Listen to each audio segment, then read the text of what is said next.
All right, test, here we go. Hey, everybody, hope you guys are all having a great day here today. Loki says hello. He's over here trying to find a toy before he jumps up. He decided on getting I don't know exactly what you want to call this, but a rug toy? I don't know. He's been trying to destroy it for a while here. He hasn't had much luck, but there you go. Good boy. It's one of his favorite toys. I have to buy him another one here pretty soon. He's been destroying all of his other toys. But anyway, happy to see all of you guys back. It'll be another longer stream here today. I've realized that doing these 2-hour streams is taking a little bit of a toll on my throat. So today I have some nice hot tea. I'm getting back into my tea phase here. Today we're looking at some orange spice tea. And it actually does smell really, really good. So I'll be sipping on that tonight. What I wanted to go over here today is kind of just going back into what we've been talking about as far as Bitcoin's concerned. Still some issues there. I was going to see if there was any news to talk about today, so we're going to be looking through CNBC to see if there's any, overall economy, and then of course going over to what's the other one right here? CoinDesk, I think is the name, and seeing if there's anything here. There hasn't been too much crazy news, I would say, over the last few days. If you guys go online to YouTube or Twitter or anything like that, it seems to be all about the immigration bill, it looks like, and then bombings going on in the Middle East. Not the sexiest of topics, but I think it plays on people's emotions. But here we go, guys. Let's kind of take a look at this because there are some things to talk about here today. And hey, Ty, happy to see you in. Please make sure to like, as Ty says. I do appreciate that a lot. Oh, looks like my display captures on the wrong screen. Number 2. There we go. All right, nice and easy there. And then, hey, Kinsey, hope you're doing well. And Wilder, good to see you, Mike. Thank you. What do you call it? For whatever reason, the bottom message as things start piling up, I can never see the message just because I have those emojis there blocking my viewpoint, and I click on them every now and again. But anyway, let's take a look at Bitcoin here. We talked about a little bit of optimism that could happen earlier last night before we hopped off the stream here, and we had an opportunity here. We really did. Let's go back over here on the 15-minute chart. You'll see that we were talking about somewhat of a short-term reversal and how that could play itself out within a larger, downtrend here. We could have a breakout, and then my fear was going to be we break out, then we go back to pretty much doing nothing. So let me show you guys kind of what happened here because it was pretty annoying. There we go. 15-minute chart. We actually did have a strong comeback going into the night time after I ended the stream. Came up. Hit resistance once, hit resistance twice, then broke out on the third try, and then boom, we went up. We hit that order block that we were talking about from back over here, and then instead of just kind of going even more sideways, we just got shat upon, let's just say that, and we saw Bitcoin go all the way back over here to the previous level of support from last night. The good thing is we didn't break down below it. We came close, but we still managed to hold strong, and this is where, again, people are going to be wondering what's happening with Bitcoin. I like seeing these volatile moves because that means somebody was having fun day trading or swing trading this. But ultimately, you look at this 15-minute chart and there's just not much going on besides a few dips and whatnot. It's really not the large moves that we're looking to buy or short in order to make some really strong amounts of profit. Go back over here to the 4-hour chart. I know I talked about this 4-hour chart and what it was going to mean because we're going to have all these weird signals coming across. And what did we have? We had that golden cross. We had this golden cross. We're about to have a death cross plus another death cross. The 4-hour chart's kind of in a weird spot. We rarely have all of these moving averages so close together and all crossing, within like a few days of each other. And usually that's just because Bitcoin doesn't like to stay stagnant like this for too long. Usually after these stagnant moves, we try to go up or down in a pretty significant way. Like over here, maybe a little bit, but everything was not going sideways. Let's go back in time a little bit. Maybe right over here a little bit before move up. Over here a little bit before move down. We don't really see it happening too often. And yeah, it's very hard to find. So at this point, as we kind of just zoom out here on the 4-hour chart, feels like we're reaching a high. If we start breaking down below 42,000, then we're most likely heading back down to 40,500 or 40,000 to retest out some of these support levels here and then maybe come back down. Again, if we do break down, I don't want you guys to freak out and say, oh my God, I'm selling on my crypto. it's more of just another buying opportunity. That's how I'm viewing this. If you guys are day trading, you guys would be looking at shorts and things like that, maybe going into the next few weeks. But honestly, the easiest money that you guys can make is simply adding more to your positions of things that you like whenever we have that downturn here. I was hoping that things might look a little bit better today. They really haven't. Here's the 1 hour chart. We hit that order block. We managed to bounce off on top of it. We might even have a stronger move later on today if we're able to break back above this 42,851 level, but it's just been bleh. Not really much happening here at this point. And hey, the real transporter and Sin, hope you guys are both having a great night tonight or day, wherever you guys are from. But yeah, take another look at Bitcoin, and all we're seeing is we're going back into this sideways action. We still have this death cross here. We still have the daily chart going up bullish. Everything's still bullish. The MACD looks like it's going to go bearish here over the next couple days, but if we have a big move today or tomorrow, that goes away. So don't pay attention to it too much. The RSI is probably going to go bearish tomorrow, and we have the MACD over here, or the stochastic. That one's probably not going to go bearish for a few days. So we're kind of just still in this holding pattern, which is very, very, it sucks because, and let's be frank, overall we have been going sideways over the past few weeks, all the way since about December 5th. It's been a while. But primarily over the last week and a half, since Monday, January 29th, it's been a lot of small moves and sideways movement here.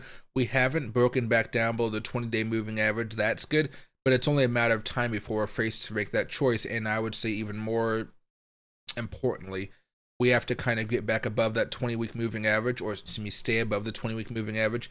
I don't like getting back down below this thing because historically, maybe I can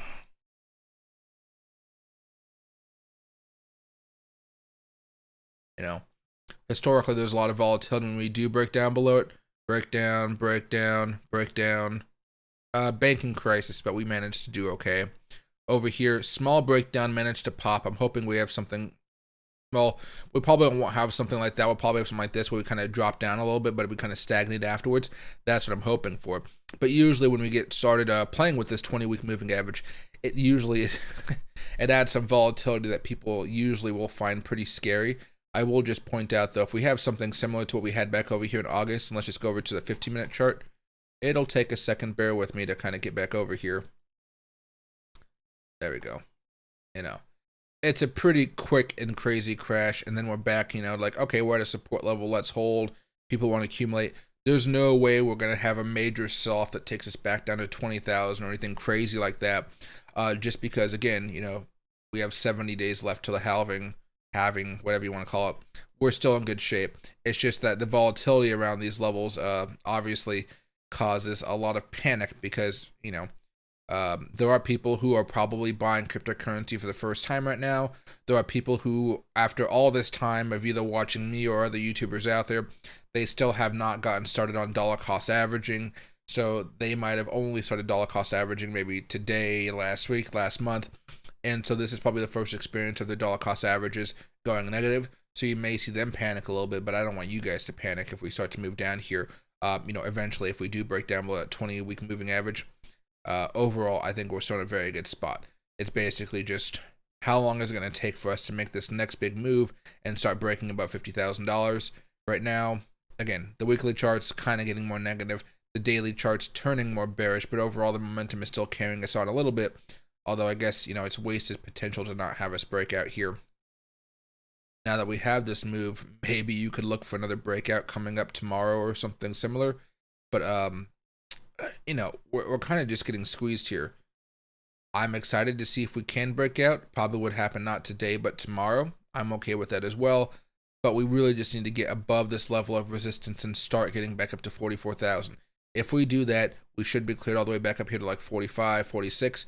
And that's where I think we'd probably actually get a turnaround here. But at least it'd be an opportunity for people to do some day trades and make some money there. There we go. Pop this back open here. And maybe the 1 hour chart. Can you see everything from there? Yeah, I guess now that's pretty much what we're looking at. Now, I know we talked about the order block there, and we got knocked down below it a few times. That's also going to be a level of resistance there that we're just going to have to deal with. Now, as far as altcoins today, there's really not too much moving here. Ethereum name services, SWI, Optimism up a little bit, GNO, Immutable, Chainlink up a little bit. Really not too much as far as like, oh my gosh, look at this. It's, it's time to buy it. I know some of you guys have been trading Chainlink every now and again. That one was kind of been fun, but after that false breakout, I've just been like, okay, I'll watch it, but I'm not really going to do too much to it. And there really hasn't been so much movement here. Even with this Ethereum name service, I haven't really taken a peek at that so much, but the market cap is pretty decent at least. I was trying to find some news. My beaten down Palantir stock has doing okay today. That's good. But really, nothing has really changed today. I'd probably say today overall for the entire market was pretty boring. This was interesting as far as mortgage rates jump back up over 7% as stronger economic data rolls in. The economy is still the economy is still hot. It's maybe a little too hot. And I think that could be explained with some of the higher inflation data that we've seen, over the past month or so. But we will have more inflation data coming out this month. Let's hope that's going to be a little bit easier to swallow, maybe below 3.4 if we're lucky, so we're not seeing upticks. We're seeing more choppiness. If we have another uptick here, again, that's going to make the market maybe have some questionable choices. Like, or it'll the market will have to think a little bit harder about how much money they want to have invested in the market if Jerome Powell is not going to be able to lower rates as fast as people want him to. As far as crypto, I tried to find something to talk about here today. I made a video talking about, BitBoy Crypto and some of the worries I have about his channel going forward because he's going to be desperate for money. He's probably going to be shilling some really stupid coins that you guys should probably avoid with all honesty. But there was nothing. There was nothing that I thought was important. Treasury Secretary Jen Yellen warns against crypto risk. Wow, what a shocker. Craig Wright accused of industrial scale forgeries in first day of COPA trial. I don't really care about Craig Wright personally, but if you guys do, cool. China never completely banned crypto.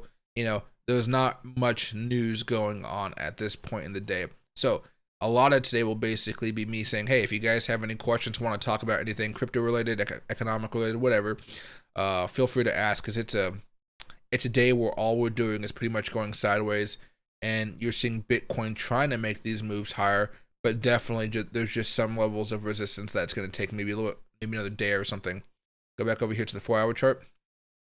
Right, all we've been doing is going sideways. Nothing really good. Daily chart, all we've been doing is going sideways. A little bit of a dump over here, but we haven't had, this dump and this volatility was all the way back over here on January 22nd. This last pump was over here January 26th.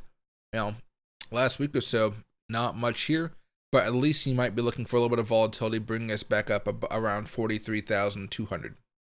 Maybe even 43,327, but again, it's going to be one of those weird days where you're just hoping that Bitcoin can do something to keep you guys entertained. This is not the market for me to be like, wowzer, I'm looking to do a lot of day trading. Go back over here one more time. Ethereum, same thing, not really doing much. At least it's not going it's going a little bit sideways, but at least it's been able to kind of make some higher lows here, which is nice. ADA sideways here, a little bit more bearish than most, which kind of sucks. The dollar index, ooh, my chest did something. All right, but anyway, I think I'm drinking too much tea.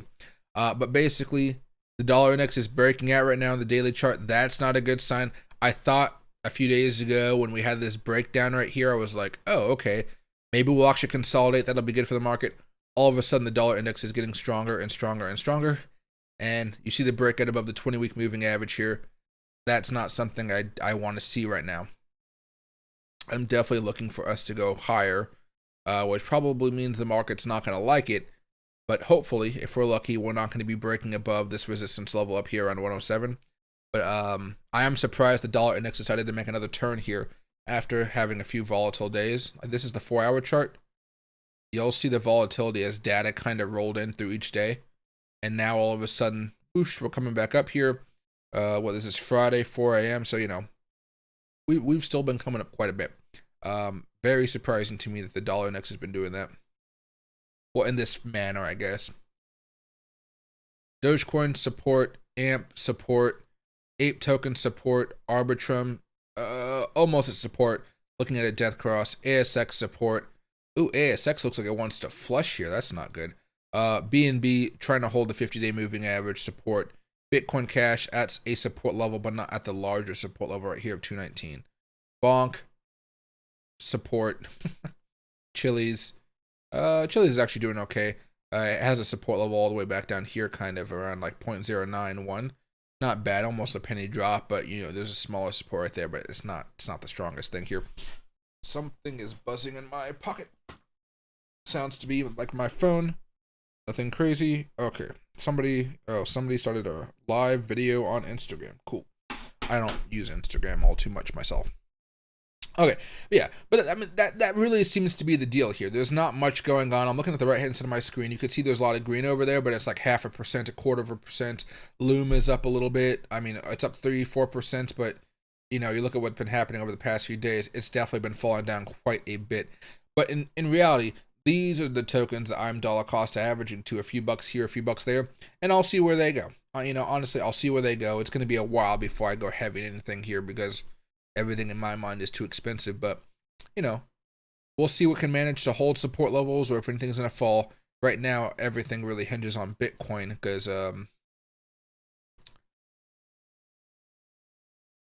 everything just hinges on Bitcoin. It's kind of one of those weird spots. Expert talking about big breakthrough news coming now. Let's see. So yeah, I mean, I hope there's some big breaking news here pretty soon. And hey, Nico, check out link. Yeah, I sure can. Let me take a sip of tea here very fast.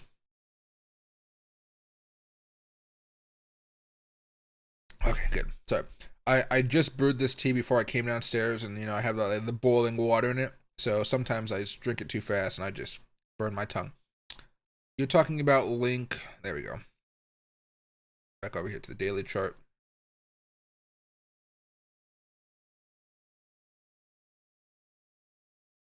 What am I looking at here? Oh, it's just a little bit of a dip from yesterday, yeah.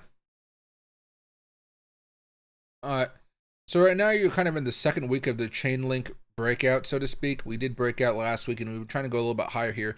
It hasn't been the strongest move, I would say, but I think the last time we talked about this, we were talking about the Fibonacci levels and where some of those levels of resistance might be. The first one was right here. I don't think this one panned out just because none of these levels of resistance really were working out too well. I think even if we actually turn this back off here, yeah, even these weren't working out too well. But basically, on the weekly chart, I guess we could go over here very fast and just see if any of these are working. Little bit. That matches up with the overall order block though, so that's not too much concern. I'd really be looking at these simple resistance levels right there, 1832. That's pretty much the goal for this week. We've pretty much already broke through it, but it's kind of like at the end of the week, if we're not above that still, then you got to be very careful about what happens the week after. Go up to that next level here, right up here, current one, 1954. We've already broken out above this one, which is actually pretty nice. Look at that. It was a level of resistance, but usually once you break through it, it makes it easier for us to continue going on more and more and more, especially as Bitcoin is not doing anything of note. That gives an opportunity for all these altcoins to actually make some of these larger moves. Let me go back over here to the weekly chart though. If this continues on for maybe one more week, I would say you have the opportunity to get all the way back up here to these highs around $28. To me, that's always kind of a hard thing to visualize unless we have something really good going on. So I would say you probably have a decent chance of getting back over here to the lower end of the order block, which is more around $25. Even there, it feels like a little bit of a long shot. But if Chainlink is already breaking out right now and trying to go higher for a second week in a row, then I think you have a scenario where as long as Bitcoin's going steady or even boosting or breaking out itself, you can get it up there another 20 to 30%. It's just going to take some effort by Bitcoin to help it out, but right up here, that's a 32% gain. So it is, it is quite a bit. But if it's able to do a smaller move like this, like right here, that's 39%. It's possible as long as the momentum is on its side. And right now, you're seeing momentum carry on. I would probably not look at the 4-hour chart, the 2-hour chart. If you can get these order blocks over here, those would be my two stop losses if you're looking to buy in. Or if you've already bought in, I guess you can move up your stop loss to either one right here on $15 or primarily kind of around 1769. Typically when I'm looking at these order blocks though, I'd go over like a percent less than the order block just for my own sanity, because sometimes we wick down and then we kind of have a nice reversal back up. That's probably the best way. But everything you're looking at here on the daily chart, everything's still bullish. You're looking at a pretty good move. This second day just started here and we're still looking fine. The weekly chart's still looking pretty good at this point. It's just how much more can we ever surge here, and is there going to be much resistance once we start trying to break above, $20, $22, $24, when we start hitting those numbers, like hard numbers basically. There's some mental blocks there, or just physical trading blocks, excuse me. This is the hour chart. It's still looking good. I kind of had a weird looking cup and handle type of thing going on here. I wouldn't even pay attention to that too much, but it's another consolidation spot. People are going to be looking to buy this up and wait for it to move sometime over the next few hours. It looks like a good play to me, but if you're buying right now, your stop loss is obviously going to be pretty close. If you're buying at 1919, it'd probably be around like 1850, 1865. But yeah, it's a good play right now. There's a lot of momentum behind it. It looks like it wants to go much higher, and because it already did like a 30% pop recently, it can definitely keep the momentum up. Anything above that 30%, highly unlikely, just because, again, it is a large level of resistance and it is a pretty high market cap token out there.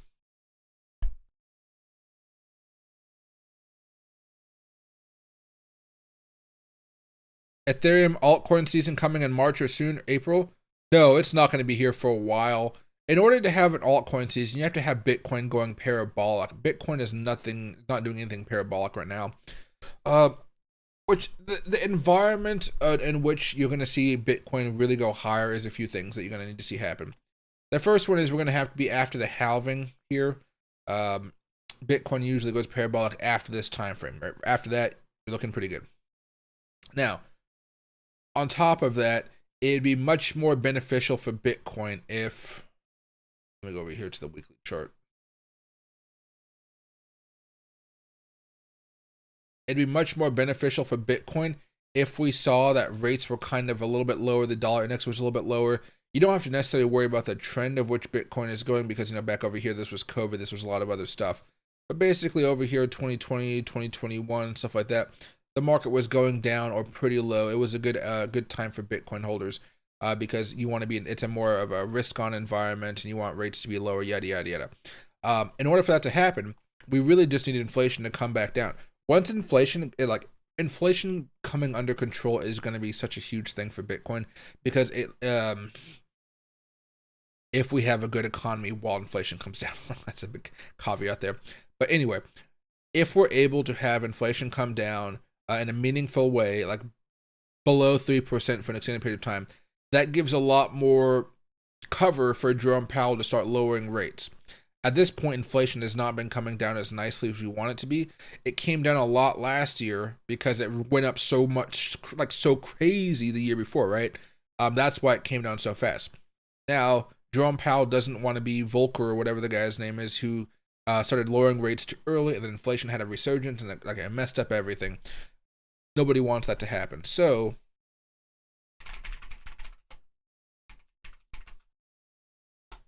let's see. There we go. We just want to see inflation go back down below 2%, below 3%, and that'll be enough, I think, for the Fed to really start cutting rates. But unfortunately, right now, we're seeing the 3% over here back in, what is that? Was that August? July? No, my math is so bad. June, July. In July, it picked up. August, it picked up even more. September, we're staying steady. And then after that, it started coming back down here. You'll notice that July, when stuff picked up, the overall market started to go a little bit more sideways. And then overall, when October came around, we started dipping. You also saw that Bitcoin started to rise a little bit more here, right? So if I back up a little bit, this was July, come down, higher inflation. This is October, less inflation. We saw the market pick back up. There was a lot of dollar index talk and all that type of stuff I could talk to you guys about. But basically, we want this to start coming back down. All of a sudden, we kind of popped up from 3.1 to 3.4, which is harder than expected. Even going over here, consensus was 3.2. The trading economic forecast was 3.1. And of course, we were harder than all that. Now we have another one here coming up in January. January's data in February. And we're hoping that we come back down to 3.3, 3.2. That'd be a big boost for Bitcoin, a big boost for the overall stock market, because that, again, pushes that narrative further that, hey, we're going to have more rate cuts sooner, and we're not going to have to worry about Jerome Powell not cutting rates by March or April or May, through each meeting. Because right now everybody's basically waiting.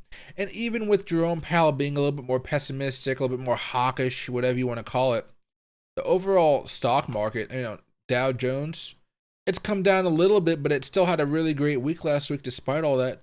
NASDAQ, a little bit down right now, but still a great week previous. SPY, same exact thing. Right? Now we're looking at a possibility where the SPY is going to go up to like 523 here pretty soon. Lots of wildness going on. But if you want to see Bitcoin go parabolic and go like to these levels of $100,000 plus, you're going to need interest rates to come down quite a bit. And hopefully along with that, the economy is also staying strong, which at this point, it seems like a possibility. If you, that doesn't mean prices are going to get lower. It basically just means that there's going to be a lot more money freed up to go into the market because they're not getting their 5% APYs and stuff like that from the savings accounts. But it's gonna take a while. It's gonna take a while for sure there. And hey, Ricky, happy to see you back, man. Let me know if you have any questions. Oh, you probably do.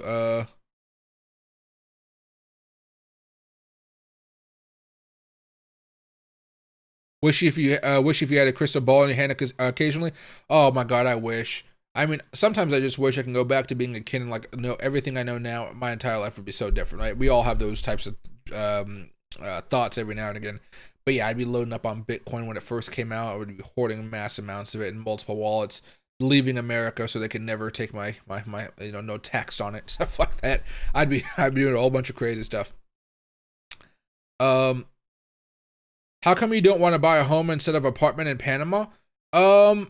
Well, I'm just gonna be renting there for a while, right? If I find a place that I like, I'll buy it eventually. But when it comes to homes versus condos, I'm very picky about everything.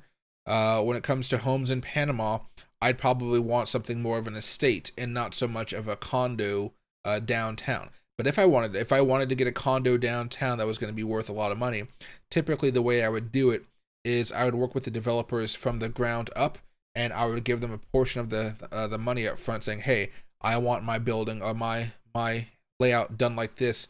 Let's talk with the architect at the very beginning to make sure my dream becomes a reality. I don't want the penthouse. I don't want the grandest part of it all because I like to have space, especially if I'm having multiple dogs." There would be no balcony on the penthouse. It'd be a specific type of thing going on here because I'm terrified of a 10th floor, 20th floor, whatever, a dog flying off of that. It's not going to be something like so. It's much more picky. But if I ever have a house, which eventually I'll probably buy one if I like Panama that much, it's going to be an estate. It'll be like a 5-acre estate with a nice, beautiful house in the middle of it. Maybe some arches going on the sideways, kind of cover it up to go into like maybe a family meal area or something like that. And then of course I'd have like 5 or 6 dogs at that point, kind of all roaming outside, having a chill time. But yeah, it's more of like when I go to another country or anywhere else, I prefer to rent, make sure I really like it, because I'll be living in downtown Panama for a while, then I'll be living in the rural area for a while, then I'll be living to the East Coast side, which is kind of more of a north side, not even the east, the north side of Panama, to see how I like that. And then eventually I'm going to buy some land and then just build if I want to, build some type of grand house on it. If I come back up to Washington, I already have a plan here. I'm gonna buy land and build a house on it, buy one of those small houses, put it together, and then I'll just save up for like a really nice large house. But everything here in America is kind of so expensive that even if I let's say I'm most likely going to get an apartment or a house for rent in Panama, I can get a 2,400 square foot apartment with 3 bedrooms, 3 baths, over there with a waterfront view. Very, very nice. For either like $1,500 or $2,000. For an extra $400 a month, I can get a live-in maid that will go get my groceries, clean, cook for me, make sure everything's fine, and I won't have to worry about anything. You can't do stuff like that in America because the way everything is so expensive. Remember when, this is more of a Washington thing, but remember back in the day over here, we we were complaining about raising the minimum wage up to like $15 and $20, and the corporations were basically saying, well, if you do that, your workers are going to get paid more, but we're also going to maintain our margin, so the overall price of goods is going to go up as well. And so what happened? Now a Big Mac meal is like $15 or something like that. Now if you go to Taco Bell, you want one box. They used to have $5 boxes at Taco Bell. I haven't been to Taco Bell like in a year, but I'm sure they're like $10 by now. So a whole bunch of weird stuff's happened. I don't like it. So I'm just like, peace out. Go chill in Panama for a while. I love Panama. They don't really have much crypto regulation, which is going to be nice. As far as I know, the taxes over there are not really comparable to American taxes. So I'm going to enjoy it. But really, it's just that, I don't know enough about the specific areas to know where I would want to buy a house. Like maybe I would like to have a nice house on the outskirts of the downtown area, or maybe I like to go to some of the more rural areas which are kind of more like the beach. What do you call those places? The places kind of outside the golf course areas, and just buy some land, buy a nice, build a nice estate house over there. It all kind of depends. But basically, I don't have enough information to buy a house over there yet. I think that's what it comes down to. I think Doge is on watch. The tight Bollinger Band's happening. It will experience a tight squeeze since October 2023. Doge on watch for me.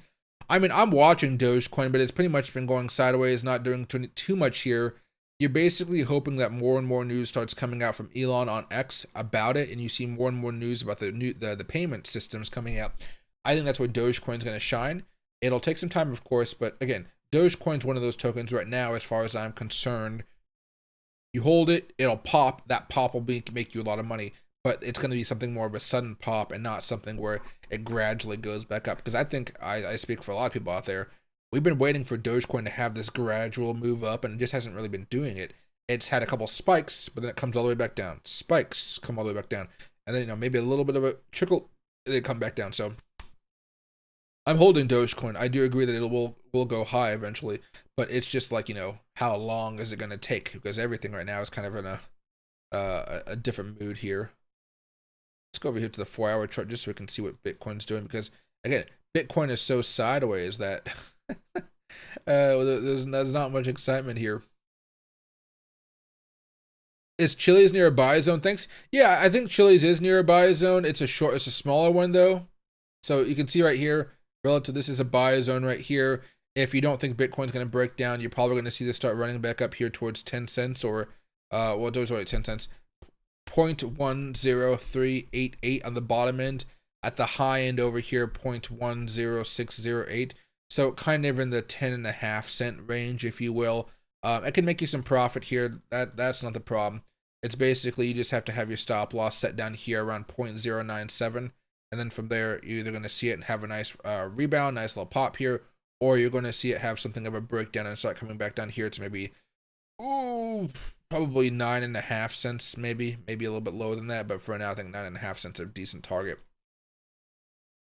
All right, daily chart. If you want to come all the way back down to this order block, it can come all the way back down to like 9 cents, all the way down to 8.5 cents here.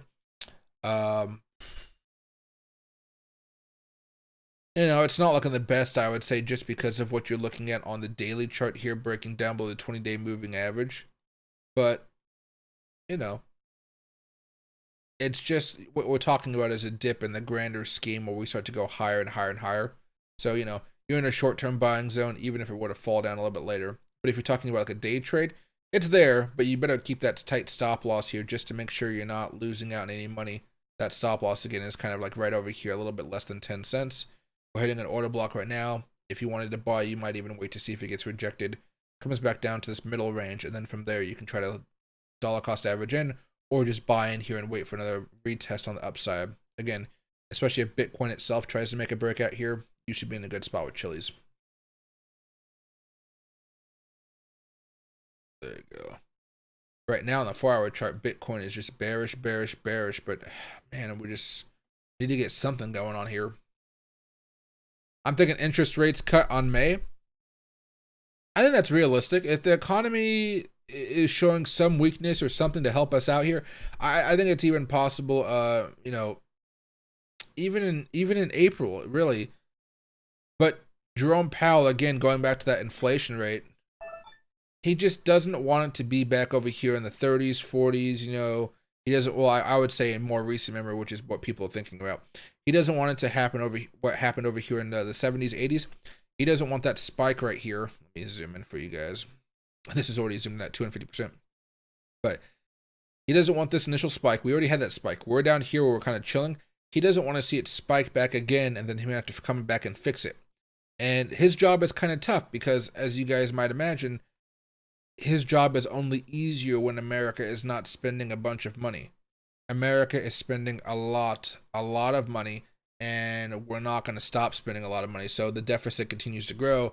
Panic, you know, continues to kind of slowly build up there. But again, you know, he's trying his best as far as he's doing the best he can, I would say, in a difficult situation.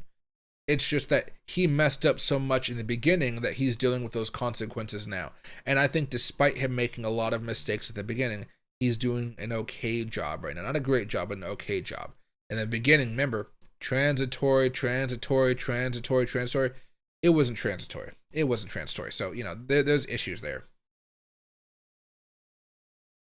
Where do I speculate the dollar index going in the next few weeks? Next month, I'd probably say it would try to get back up to 106, 107, and then ultimately get rejected from there.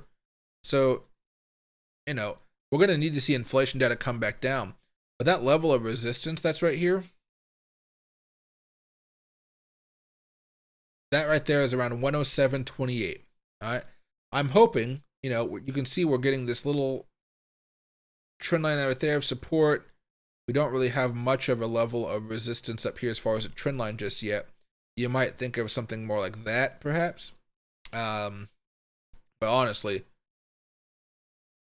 you're looking more at that. I'm thinking we're probably going to get back over here to maybe 106 to 107, and then we're going to be consolidating. Now, if you want to poke this up to a monthly chart, it doesn't look as granted. But at least on all the oscillators, we're still coming down here, which is quite nice. The fact that we're coming back up here, though, is not a good sign, and you'll probably see the market not enjoy that move, kind of have a little more of a pullback because of it. But again, yeah, back up to 106, 107, that's a pretty reasonable level here. If we can have inflation data come out, that's pretty good over the next few weeks. We might not even break back above the 20-month moving average here. But again, we're kind of in this weird spot where every single time we come back up, the overall market just isn't going to feel comfortable with that move. And the faster Jerome Powell can kind of cut those rates, the sooner we'll get back on track as far as falling down more and more. We're not there yet, though. We're not nearly there yet. Look at that. A lot of volatility with all the economic numbers coming out over the past few weeks. Just a lot to deal with here when it comes to the dollar index. I mean, heck, did you see what happened to oil? Oil's going all over the place. Let me get rid of this stuff here, but oil's going all over the place, and it's been a pain in the butt to try to deal with it. Hit an order block, got rejected right off of it. Hitting another order block, we're trying to bounce off of it. Oil stocks right now.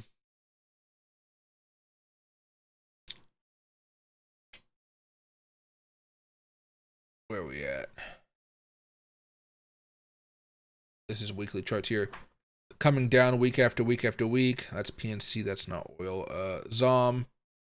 Hitting support levels right now. Trying to find something to do. I think the last one I wanted to show you guys is probably Schlumberger. Or OXY is fine. OXY hitting a level of support here as well. Trying to hold on. So the oil market's kind of in this weird spot. I hold oil because the dividends are great, and you know we're going to need more and more oil as the other countries try to tone down how much the oil they need.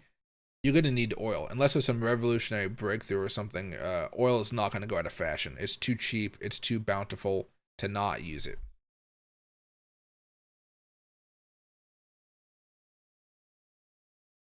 Hey, Dela, it's a good thought process. You know, what would you do? How would you change stuff? Or what wouldn't you change at the same time?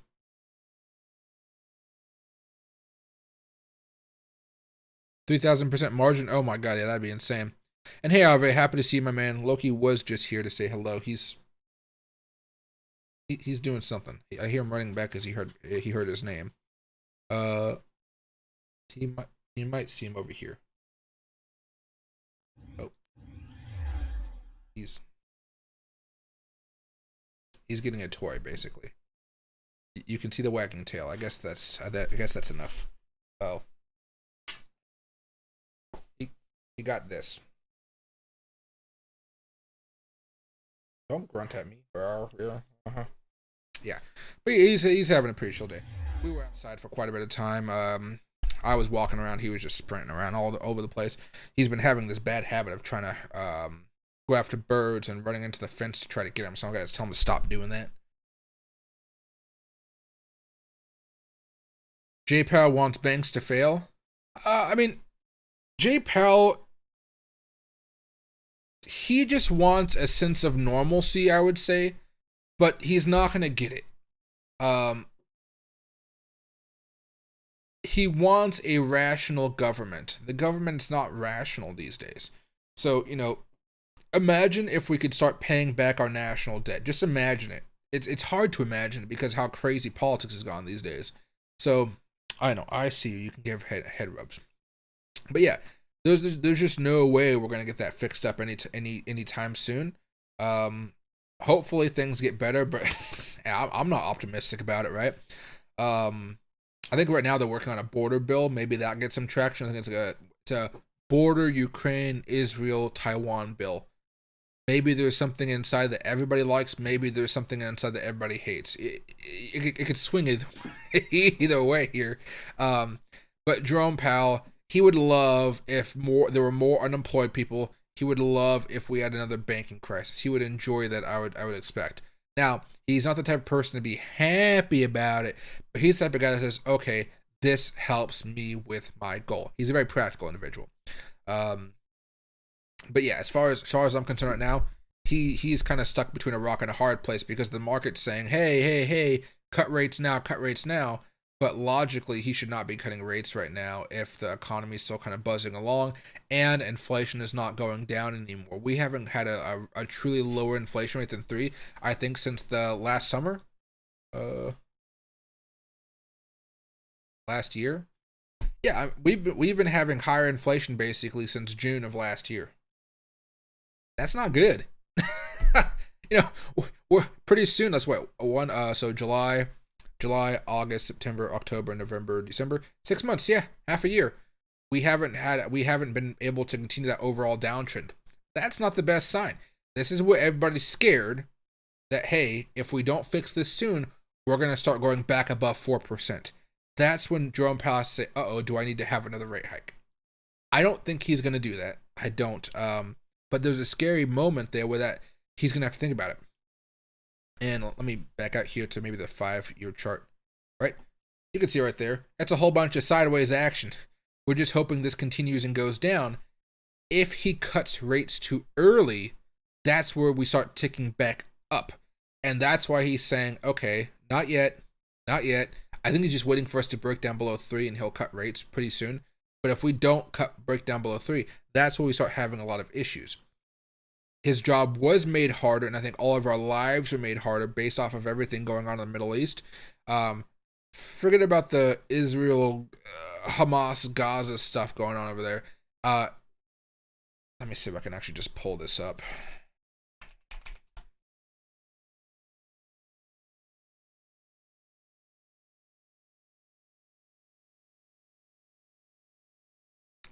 There we go. All right. When we have all these goods coming over from India or other places out there, normally they would go over here, right over here, right? And they would go through this little inlet, whatever you want to call it. And they'd go through the Suez Canal, and then boom, they can go over here, and stuff can be made over here.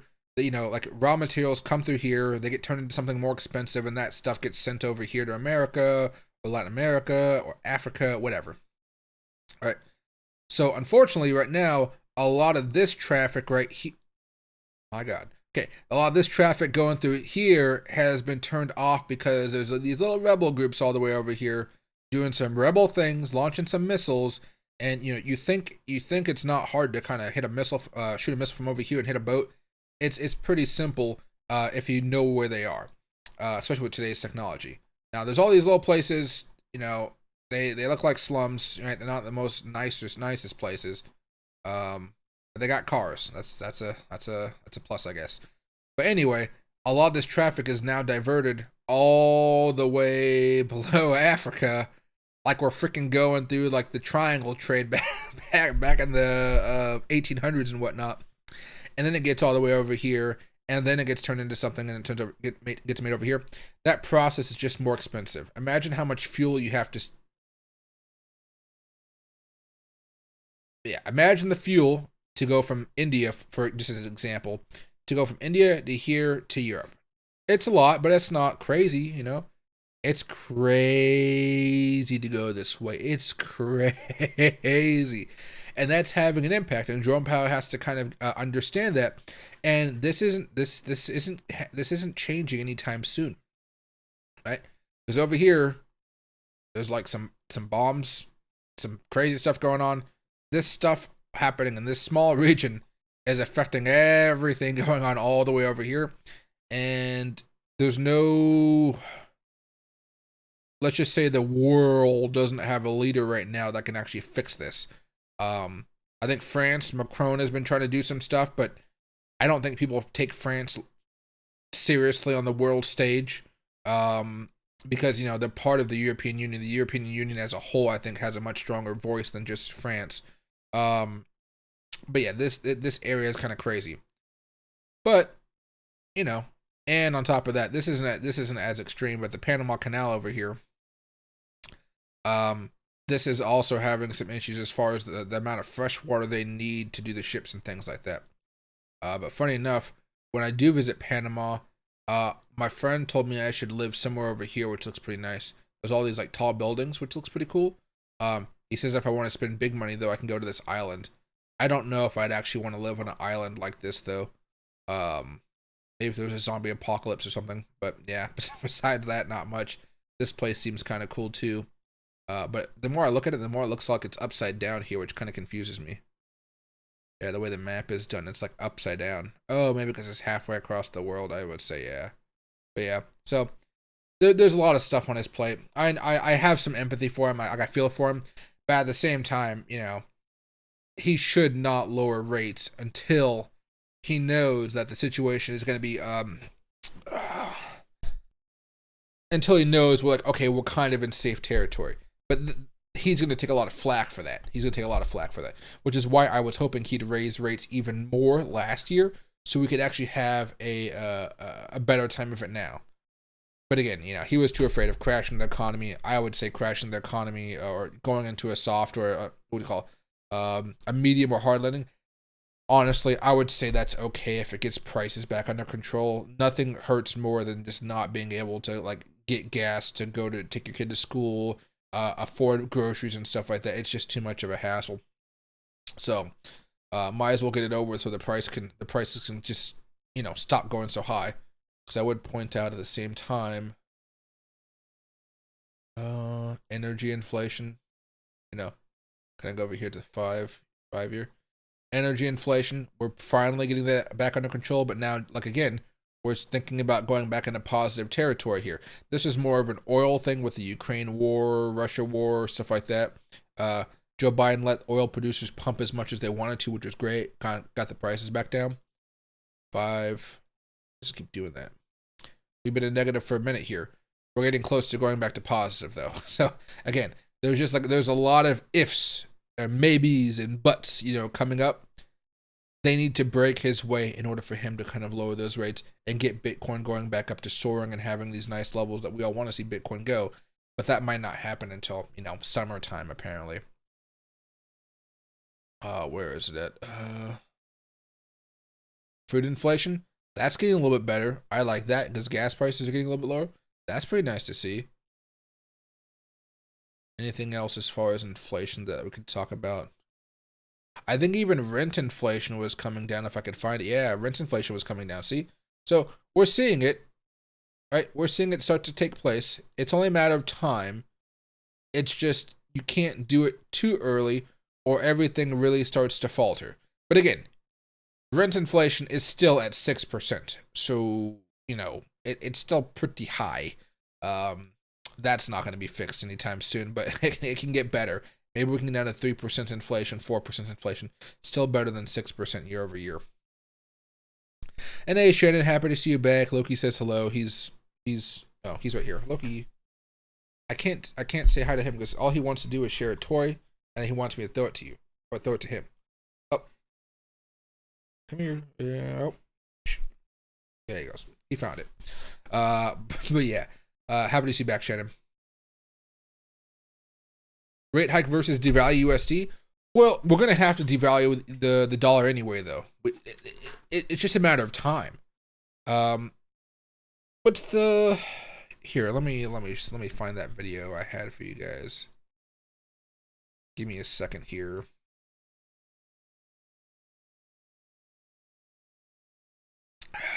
Where's my account?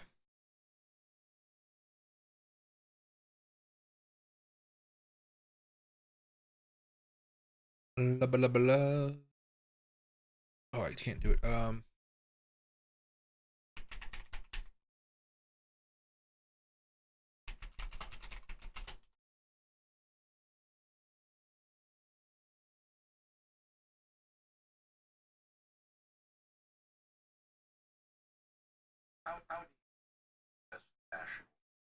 Okay, this is from 60 Minutes last night. I'm going to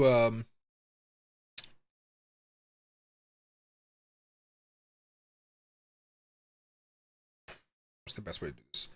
Let me take my head off. Let's make this into a full screen. Let me turn the audio on here for you guys. Let me turn the audio down on my side from my headphones so I can listen to you guys as well. And then we're going to be looking at the 60 Minutes interview. This is only 40 seconds long, but this is Jerome Powell talking about the U.S. debt, okay? How do you assess the national... Oh, was it working or was it not? How do you assess the national debt? We mostly try very hard not to comment on fiscal policy and instruct Congress on how to do their job when actually they have oversight over us. But is the national debt a danger to the economy, in your view? In the long run, the U.S. is on an unsustainable fiscal path. The U.S. federal government's on an unsustainable fiscal path, and that just means that the debt is growing faster than the economy. I have the sense this worries you very much. Over the long run, of course it does. We're borrowing from future generations. It's time for us to get back to putting a priority on fiscal sustainability. How do you assess the national debt? Right? So basically what he's saying here is, of course, yeah, of course it bothers me. Of course it does. But I can't tell them what to do their job because they're my boss. That's basically what it came down to. But again, there's nothing that he can really do about it because he doesn't decide how much money is there.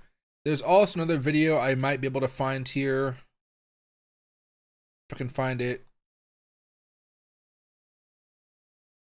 Let me search over here while I go back over here. If I go to media, will it show up a little bit more? That's really the question here. And there we go here.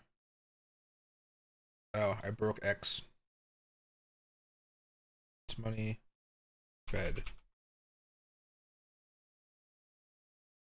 No, I can't find the video. There's a lot of media there, but it's not the video I'm looking for here. Or oh yeah, here it is. All right. Another episode. So this was just a decade ago, basically, with the old Fed guy, and this is pretty much what we've been living with. Still safe to invest in? Very much so. I think this is not an issue of credit rating. The United States can pay any debt it has because we can always print money to do that. So there is zero probability of default. Still. Right? So it's stuff like that. A lot of those old timers are still in there. And again, it's going to be, I mean, it's blunt, but when people say the quiet part out loud, it's stuff like that. The value of the dollar will become not worthless, but worth less over the next few decades. That's true. However, maybe what America can do is we can say, okay, our dollar is going to be worth a lot less, but perhaps even if while we're doing this, America will still be the best among the other large contenders. So the dollar will be much better off than the yuan. It'll be much better off than the Russian rubles. it'll be much better off than the euro and so forth, right? So maybe there's a way to do that, because each currency has their own little debacles going on right now with like potential landmines. Take off my headphones now since I don't need them. China, their economy is kind of in a weird mess right now. Evergrande, stuff like that. They own a lot of American debt, so if we can't pay back that debt, that's going to be interesting.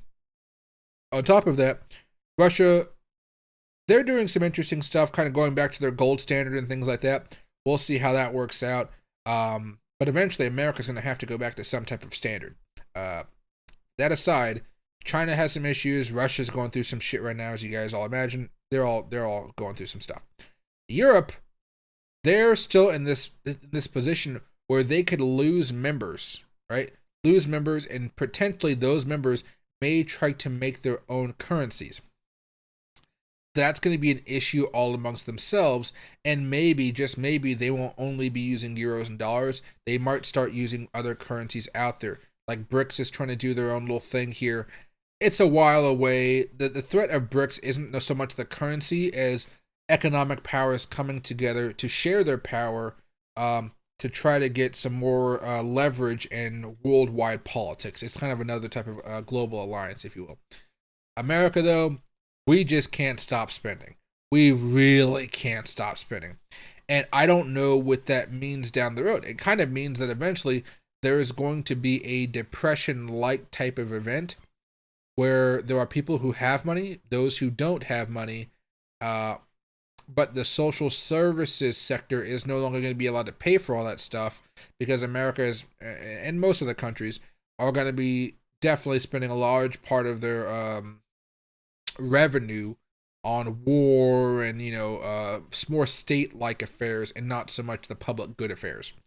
It'll be interesting to see how it all pans out, but, this is stuff that's going to happen over decades. It's not happening this year. It's not even happening probably until, like, after 2030 or something. Unless we have some type of crazy shock here. But, usually when we go through recessions, not every recession is the 2008 financial crisis. I think we're all kind of glued into that type of recession. Hopefully we don't have any type of financial crisis. We had a small one, but they reacted quickly this time to kind of make sure it didn't get too bad.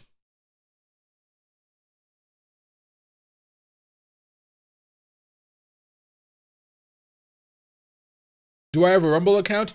I think I have an account, but I don't post on it. I still don't understand how to post on Rumble because they give me three options, and I don't know what each one of them means. It's very confusing, and for whatever reason, they just need to have one upload option, make it simple, and I'll understand it, and I'll upload all my videos that I upload here onto Rumble. But for whatever reason, Rumble tries to make itself more complicated when it should not. It should be very easy and streamlined to post on Rumble. For whatever reason, they just haven't done it yet. But yeah. I do have an account. I just don't post on it because I'm not entirely sure if I post a video on there, will my YouTube video get striked? I'm not sure. There's no clear instructions on the Rumble website on how to post for somebody like me. So I don't want to even try and break this YouTube account because they're going to strike it or something. How does more unemployment equal better economy? I don't want to hear that companies got to raise prices because they're making 3,000% more. No. But see, we're capitalists. That's what they're going to do. You can't mess with that process, or you're a socialist, or the companies will no longer invest because they know they're not going to be making as much money. That investment, that vehicle right there, the investment vehicle to invest in a place, that's where you see a lot of, that's what makes an economy thrive. When you see people talking about oil and what do we do, they want to keep prices up because they want to have an incentive to invest in oil production. If the prices go too low, there's no incentive to drill more oil. If there's no incentive to drill more oil, then there doesn't need to be as many oil jobs.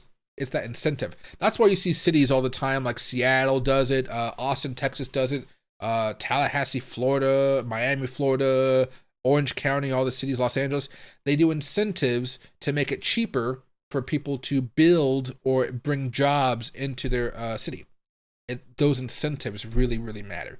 Now, as far as what you might want to call unemployment and stuff like that, all unemployment is doing right now, if it does go lower, is it's gonna you're gonna see a decrease of demand for goods because people just can't afford them. That should ease the pace of price increases, basically slowing down inflation a little bit, because companies are still going to want to be able to sell their products, but now they know I can't sell a Happy Meal for $15. That's an over exaggeration. Now I have to sell it for $10. Companies will still make a profit, but they're just going to realize that, okay, I have to lower my prices in order to do so. They usually won't lower their prices if they don't have to. This economy has taught them that they don't have to lower prices. Everybody was so excited to buy during COVID. They're like, oh, let's just kind of see how much higher we can move it up. And it was a mix of that. And then on top of it, oil prices were going through the roof. We were kind of so anti-oil for a little bit of time that all of a sudden everybody was like, oh, we need oil. And then we had to shift up. Part of it's just the way American democracy works, frankly. We go through these like 4-year cycles, but the policy can be drastically different from one president to the other. And most presidents try to make like 15 or 20-year plans, knowing that they're not going to be there in 15 to 20 years, and there's not going to be 16. They're not going to be 16 years of Democratic presidents after them, or 16 years of Republican presidents after them. That whole plan gets messed up. Remember, Trump was doing his Middle East Accords. He was trying to bring peace to the Middle East, as he calls it. And there was not as much war in the Middle East, and his policy was, for the most part, working, right? You saw Saudi Arabia and Israel trying to make a little bit of an agreement. They were getting there. Biden can come in. He can change the policy. He can change up the way he wants to negotiate and the different tactics he wants to take. And you can see how that can have effects on the way the Middle East works. I would say Obama was fine, right? Trump was fine. In the scheme of things, both of them were fine, because I could go outside and my day could continue for the most part. During Obama's presidency, I was also like in high school during it, so I wasn't really a full-on adult. But through a second term, I was. Yeah, through a second term, I was partly an adult. Anyway, basically, I thought those presidencies, for the most part, were okay, because the news, you could see Fox News, you could see CNN, MSNBC, they could be telling you the world is on fire, but you could simply go outside and just go about your day, and you could be perfectly fine. To me, that symbolizes, okay, they're good, they're fine. You guys could have personal opinions if you guys really wanted them to do something specific, and they did it. Like, Trump wanted to do judges. He did it, so people were really happy with him. Obama wanted to do some culture issues, healthcare. He did it. A lot of people like that. If you were like really focused on those points, you would like them. Biden, I think, did infrastructure, and he did Green New Deal. I haven't really felt the effects of those two just yet, but I understand that people like them. Right now, there's a feeling kind of out there where you're just like, things aren't as good. I'm not used to that feeling, frankly. And honestly, as my life has gone on, I've been making more and more money, and I thought I would not have to feel that type of stuff. But, just like the simple stuff like getting gas, going to the grocery store, and like, oh, geez, I normally spend maybe a few $100 on groceries for the month. It's kind of pumped up to $500 all of a sudden. Those feeling things kind of, I think are what kind of, I don't know how to say this. Those kind of decide kind of where the country moves. We're always trying to just go in a kind of a certain way. Usually we're okay with whoever's in charge. Not everybody will like Trump. Not everybody will like Biden. Not Biden. Not everybody will like Obama or Bush or Clinton. But we're kind of navigating. There'll be some people who hate everybody. Whatever. But we typically go over there. Right now it feels like we're freaking off course. We're off the rails. So we just need to get back on the rails somehow. And that means, I don't know actually how that happens. I don't know if Trump fixes that. I don't know if Biden fixes that. I don't know what the heck happens. But we have to get back on the rails. There's no other way of fixing. I don't know how to fix what the situation that we're in. But at least what we can do, going back to that original question, we can just make sure we're not sucking as much as the other countries. I think that's the best thing we can do at this point. Just make sure we're not sucking as much as the other countries, and I think we'll be okay. But just get ready for some cash changes in America. There's going to be new classes that open up, or those, how we have like a low class, lower class, middle class, higher class. That lower class is going to start growing a little bit more, and there's going to be much more sections of that lower caste. That's what's going to be interesting to watch, because those lower factions, whatever subsections, those ones aren't really going to be getting a lot of benefits from the state. It's going to be really focused more on the lower middle class and not so much the lower classes. Which again, will be interesting to watch to see how it all plays out. But, you know, I hope we can kind of get back on that path where we're just kind of doing okay. Just going straight. Or, you know, maybe going through rough patches every now and then, but we're on the path. We're not all really on the path right now. Everything seems to be like really off the rails. To me, you know, this is just me talking.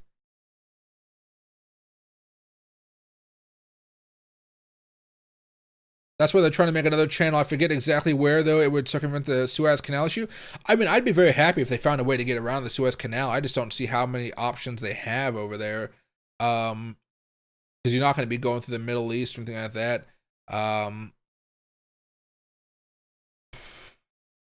Honestly, I'm kind of surprised nobody's tried to bomb the Suez Canal. You know, like try to go bombing stuff over there to really make it into a big issue. But I think maybe Egypt just has military or something, kind of like, you know, just watching out for that along with the rest of the world. No real reason to go for the Panama Canal because, you know, it's not by the Middle East, but it's been interesting for sure. Based on what I see in my charts, I think Bitcoin will continue breaking down over the next few weeks or trade sideways. To me, it feels like we're going to be breaking down here a little bit. Again, you know, it's a breakdown. It's like $36,000, $37,000, something more like that. Not, you know, not breaking down to 30,000 or 28,000, not like that. We could go up or sideways as well, but my opinion is kind of more downward. We just need something to happen here. When I'm looking at Bitcoin, it needs to be something of a larger surge, something much more impactful. We haven't really had any news to bring Bitcoin up. You know, all the news that we've been having was the Bitcoin spot ETF, and that's about it. But afterwards, you know, then we have to start paying attention to the inflation reports, rate hike data, or, you know, are we raising rates, cutting rates, stuff like that. We're not as lucky as the stock market in that regard because, you know, the stock market, they have earnings reports. And if, you know, AI is giving a big boost basically to the stock market right now. So Bitcoin doesn't get to have that that benefit, let's just say that. So I expect, yeah, we're going to have a little bit more of a pullback. You know, the pullback, though, is just one gigantic buying opportunity. It's not something I'd be like, oh my God, the end is nigh. You know, like I say, it's just, you know, let's start loading up more altcoins and kind of see where it goes from here.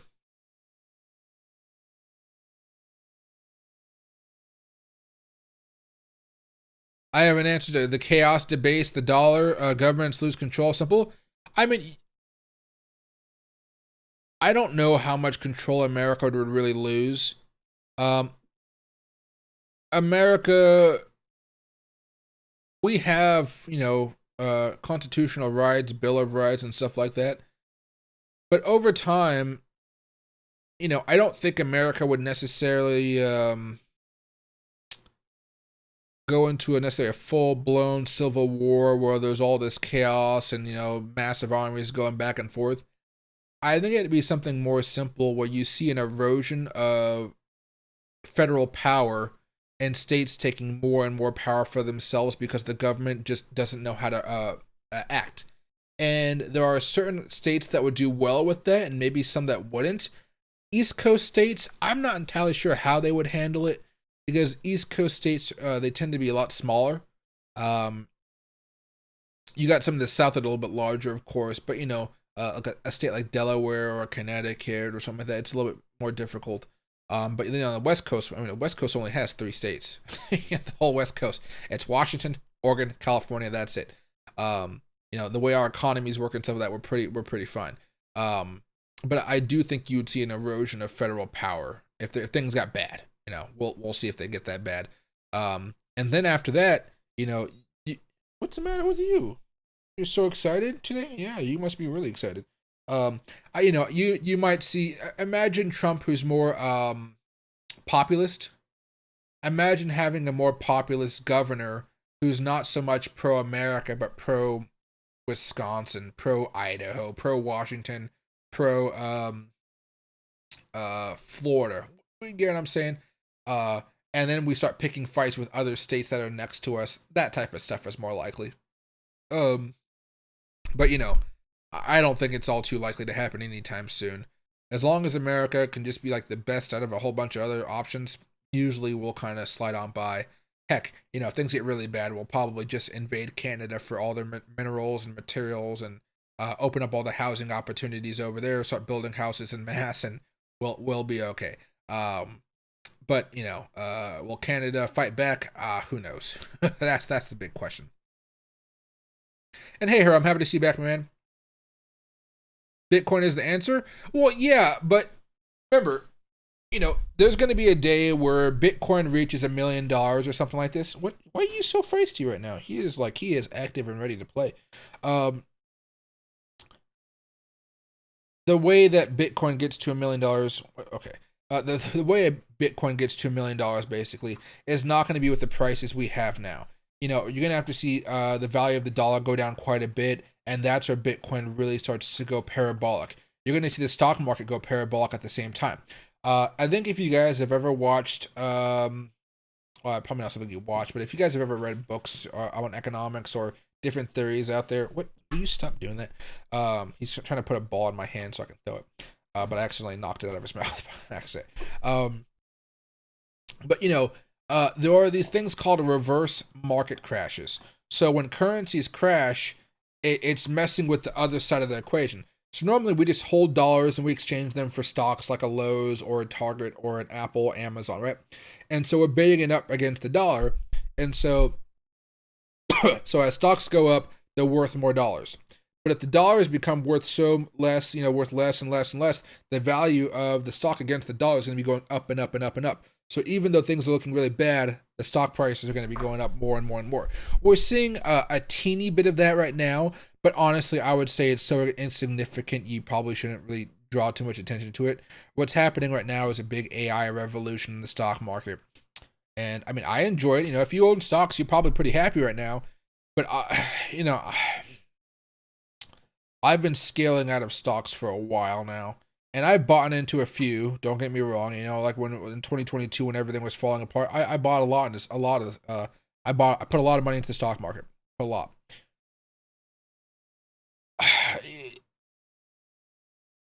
At this point, you know, I've sold probably a little over 60 to 75% of everything that I bought back then. I'm like 90% out of Nvidia. You know, I sold my Nvidia around $450. It's like in the 600s now. So I sold it way too early. I still made a fantastic profit, don't get me wrong, but it wasn't an insane profit. So, you know, as we see this stuff kind of go through the motions, I expect us to have some really drastic crashes in the stock market in the future. And now that we know how crazy the money has been in the stock market, we know that stocks can fall like crypto tokens. We know they can do that now. We've seen it happen. You know, traditionally when we look at the stock market pullbacks and we look to see what's happening with an individual stock, we see it come back down kind of in an orderly fashion. Maybe it has some rapid drops or something like that. But we see it, put my head back up here. We see it go higher, right? We see it eventually kind of go higher, but it's not a crazy dip. More recently, over the years, we've been having more and more crazy dips. And those crazy dips, I would say, you know, maybe the past 10, 15 years, they're getting more and more ludicrous. And, you know, if the stock market, I can see a stock like Nvidia over the next 5 years, even 3 years, it's going to have a drop of 60% or more from the highs. It's going to have a very drastic drop. It might even go down as much as 80% because everybody's going to have all their new GPUs. They're not going to need to buy all these crazy new ones. Even if they come out with all this new stuff, there's going to be a time where AI stalls out a little bit. The technology stalls out. When that happens, you're going to see a lot of issues with NVIDIA. I will be there to buy up as much NVIDIA as I can, right? So it's not like these companies are going to go out of business. You are just so excited right now. Why aren't you? But yeah, those are the type of things that worry me. But again, you know, let's go back over here to just look at some stocks. These are the monthly charts for stocks. Actually, let's go over here very fast. This one. Just so I don't have to have all the oscillators and stuff on the bottom. But this is Apple. Apple is probably the one stock where this theory doesn't apply. Like, we have drops. So this is 2018 drop, 2020 drop, stuff like that. But usually it's not having major crashes. And when it does have a large move down, it's it's coming down, but not like a freaking crash, So over here through the high inflation, it came down 33%. Not bad at all. COVID drop over here, 36%, not bad at all. Over here, 2018, when we first tried to raise interest rates, fell down 39%. Funny enough, how that was the crazy one. Right? AMD, a lot more though. Now you can see how it whiplashed back up, but AMD, it fell down 67%. Right? You're gonna see that happen more and more with different stocks out there, which is why I'm going to be very excited to start buying more stuff up. But here's Amazon. Look at that. Right? From the high to the low, 57%. Algo actually didn't really have much, but this is Broadcom. They were doing some really cool stuff. But even then, 40%. Bank of America, wow, they really haven't recovered. 50%. Oh, this is oil. It's a wholly different sector. Disney, this was split. This is because they can't make that many good movies anymore. And on top of that, they got into the streaming wars, and I will say they frankly lost the streaming wars. Now, me being me, I actually loaded up on Disney at the support level here, and it's actually doing me very good at this point. But I was like, okay, I'm buying Disney on a technical level, not because I like their movies, because I wanted to make money off of their stock. But even them, they fell down 61%. So and that's Disney. That's a family brand, right? Once family brand maybe. Google, this has advertising dollars in it, so it's a little bit different. Fell down 45%. Home Depot, a little bit different, but still managed to have a pretty crazy fall from 422 to 268. Quite a bit of fall. Intel, well, there you go with Intel. JP Morgan Chase came back strong. They're probably the one bank that benefited from the financial crisis last year. Now, this is L3Harris Technology. This is defense contractors and stuff like this, right? They fell down quite a bit too. Lows, more sideways. Contractors are still building because houses are still crazy expensive. Macy's coming down. A little bit more of a boost up, which has been pretty nice. I do not own any more Macy's, but I'm excited to see that it might survive. MasterCard, always. Visa, if I have Visa on here, always. I will always be buying these up, even if they have their downward. Oh, it froze. Okay, there we go. Went down 30%. I was loading up this entire time, but that's only because it's Visa. Target, that's Target, guys. It's there are winners and losers in the market, and a lot of the old stuff is losing. Philip Morris, this is something I've been owning for a while. They pay dividends. It's the only reason. This is pure tobacco. This is a cigarette play. And, cigarettes are cigarettes. They're addictive. People can make money off of them. I hold it because of that. Netflix, 80%, 77%. Okay?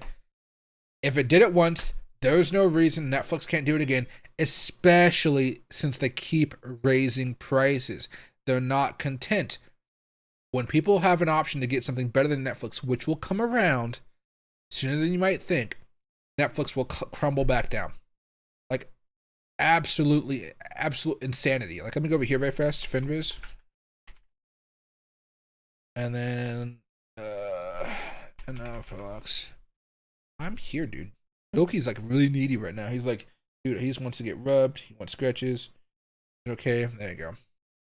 All right, let me go over here very fast. And can I go back in time a little bit more on this, or do I not have the ability to? No, I don't have the ability to go back in time more than these days, because this is May. And the price was at 323. Yeah. But basically, you're going to see this happen quite a bit. Okay, it's going to happen for a lot of stocks. Not to say that, and your job is going to be the one to find out which ones you want to be buying into here. Like, here's the monthly chart for Netflix. You know, that's not normal. That will come back to bite it in the future from a technical aspect point. Apple, safe. AMD, overall pretty safe. Amazon, safe. But you can see where there's struggles there, right? Algo, still looking good. That's Broadcom. I don't know why people call Algo, but that's just the ticker. You know, oil, fine. CVS, not fine. Oil, fine. Disney, trying to be fine, but it's not fine, of course.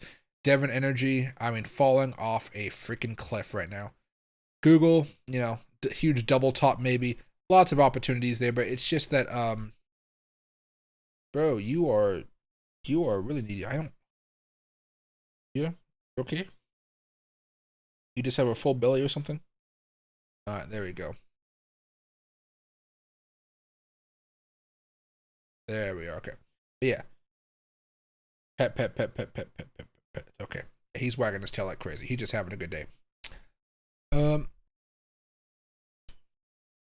need to have a constitutional convention? I don't even know how that would work, but I mean, it would be nice to kind of change some stuff up, but there's no way we would agree. I'm much more of a guy that says, hey, I'd rather much be involved in my city politics or my state politics over my federal politics. Federal politics to me just seems like the grimiest, muckiest area of them all. While there is some muck in state politics, there's some muck in city politics. State politics, I feel like the person will actually understand what I'm talking about. You know, if I talk to any of the senators around Washington State, they might have an understanding of what I'm talking about for most issues. If I go to federal, you know, the person in Kentucky or New York, they're not going to know what I'm talking about when I'm talking about Washington State issues, right? That's why I have my representative over there. But even still, it's not the best, right? What do I think about the Alaska National Guard being sent to combat the current National Guard in Texas? Do you see a civil conflict on the horizon? Wait, what? The Alaska National Guard being sent to combat the current National Guard? I don't think they're going to fight or anything like that. I don't even think they'd be allowed in Texas without permission. Isn't Alaska a Republican state too?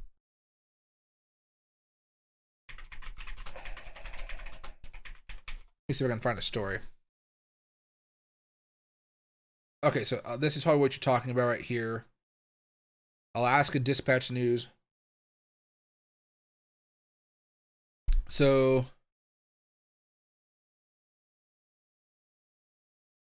this is published February 3rd. So the Alaska National Guard said Friday it had begun preparing for potential deployment early next year. That's 2025.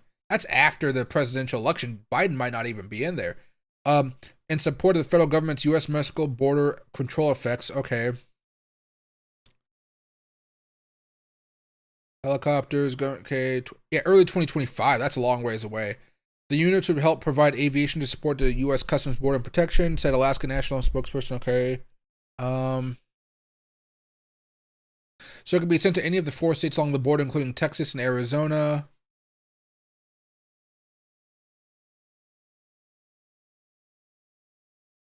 Okay.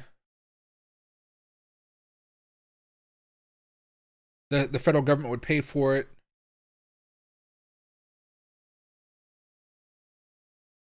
They're saying it has nothing to do with the Operation Lone Star, the Texas version, but you know, maybe, maybe not.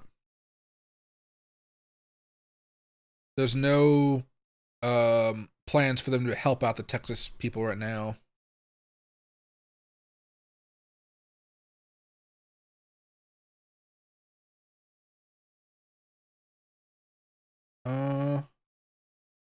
Not much happening right now. It seems like they're kind of laying the groundwork for something.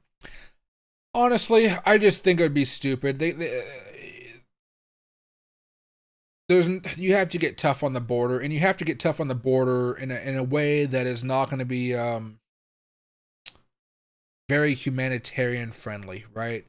You're going to have to make the hard decision, which is, again, always a very hard thing to do, to turn people away and say no, right? Just to say no, no more, can't come in here.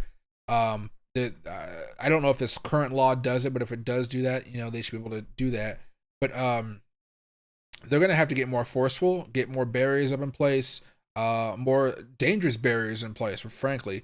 But again, that is not a very humanitarian friendly way of trying to deal with this.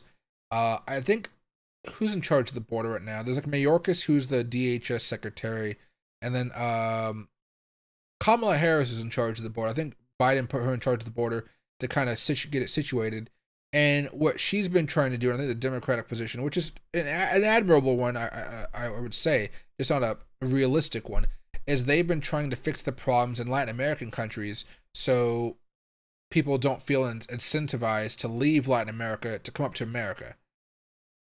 You can try that, but America is really going to be better for a long time than a lot of these Latin American countries. And this is as somebody who likes to visit Latin American countries. You know, I go to the cities down there, I go to the small towns out there. You know, I could go to a city that looks nice and safe and comfortable. You know, it could be fine. It'll have crime, it'll have bad stuff, but it'll be generally okay. If you drive an hour outside that city, not even like a half an hour, you're going to see shanty towns. You're going to see. Let me show you this. Okay, blah blah blah blah blah blah blah maps. How do I do this? Can I do this? Oh, there's my layers. Oh, so here's San Salvador. I've been here a couple times. Absolutely love it. Let's go down one of these main roads. Right. Now, I know there's some like janky looking buses and some weird stuff going on, but ultimately, you know, they got a freaking Pizza Hut right here. It's a pretty nice country. It's a nice city. I enjoy coming here. You see people walking with gym bags, walking around. They feel safe, you know, right? Especially El Salvador these days. They've gotten rid of all the gangs and stuff like that, right? They're fine. But, you know, you go out here, there's like little villages and stuff. Like, I don't even know if I can find, well, heck, I mean, can we go out here maybe? This is still technically downtown, but I want to just see how it's changed. No, this is still downtown. This is still a pretty relatively decent neighborhood, I would say. They even have a graphic studio. Esperanza. I'm not going to remember exactly where I was at. I'm not even going to try. But basically, you start going out in certain parts, you're going to start hitting those shanty towns and stuff like this. I don't think these are shanty towns. They look pretty decent, right? Oh, can't drive through them. Oh, wait, I can go right here. That's good enough, right? Oh, maybe not. Yeah, look at that. Pretty nice place in the city. Can I find a spot out here, though?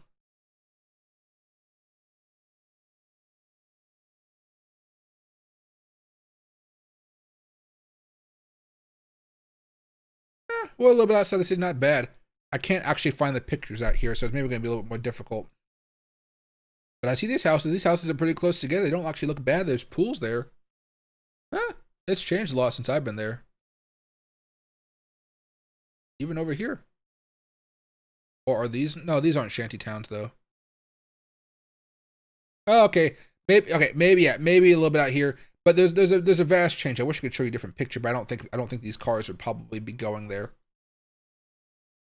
I mean, if you guys want some ice cream, I think that is ice cream and that type of heat would probably be pretty good. But basically, once you start getting out of these cities, it changes quite a bit to the way where you're like, okay, I'd rather go to America than deal with this bullshit. Especially because El Salvador doesn't have much gang violence, but you know, there's still violence. Let me see if I can search for this very fast because I'm not entirely sure if I can find it.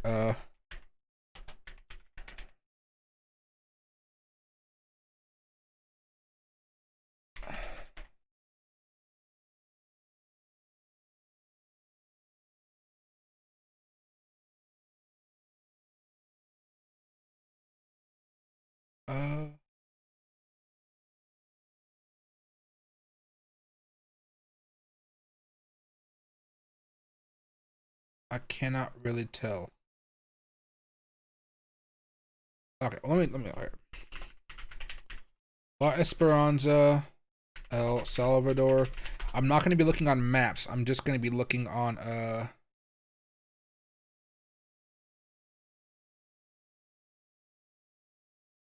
Esperanza, Salvador.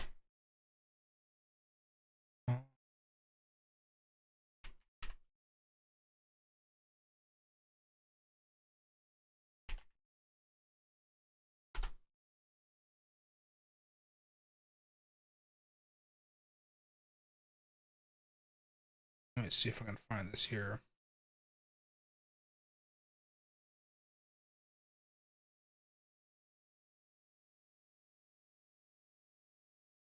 All right, here's a village, basically. I've been here, but it doesn't really show you anything cool about it. But I guess they make coffee now, which is kind of cool. But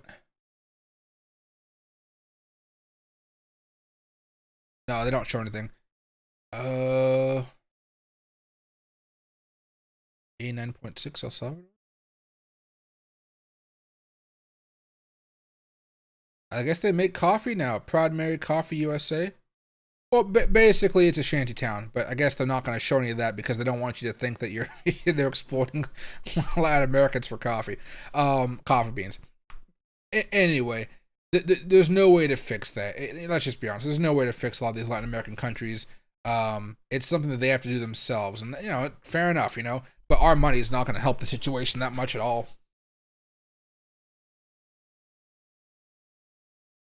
By the time it hits $1 million, what can you buy with one Bitcoin? A house, a car? Well, it all kind of depends, but it's not going to be as much as you can buy right now, that's for sure. But you know what? It'll still be a lot more. Like, Bitcoin is a good investment. Even when Bitcoin hits at $1 million, everybody's going to be excited because you're still going to be able to buy a lot with it. Just not the $1 million today or $1 million 10 years ago. It's going to change. Think of how much $1 million was worth 10 years ago. Now think about how much it is now. And think about how long it's going to take for Bitcoin to hit $1 million, maybe 10 years more after this, unless we have something crazy happens. What's the matter with you? You just show Edie all of a sudden. I think he sees something outside that he really wants to go investigate. It might be a squirrel or something like that. But, like here.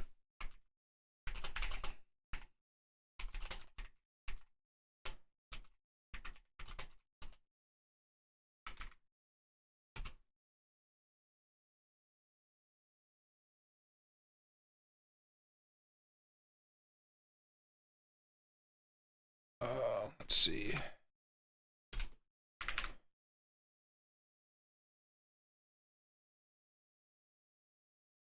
All right.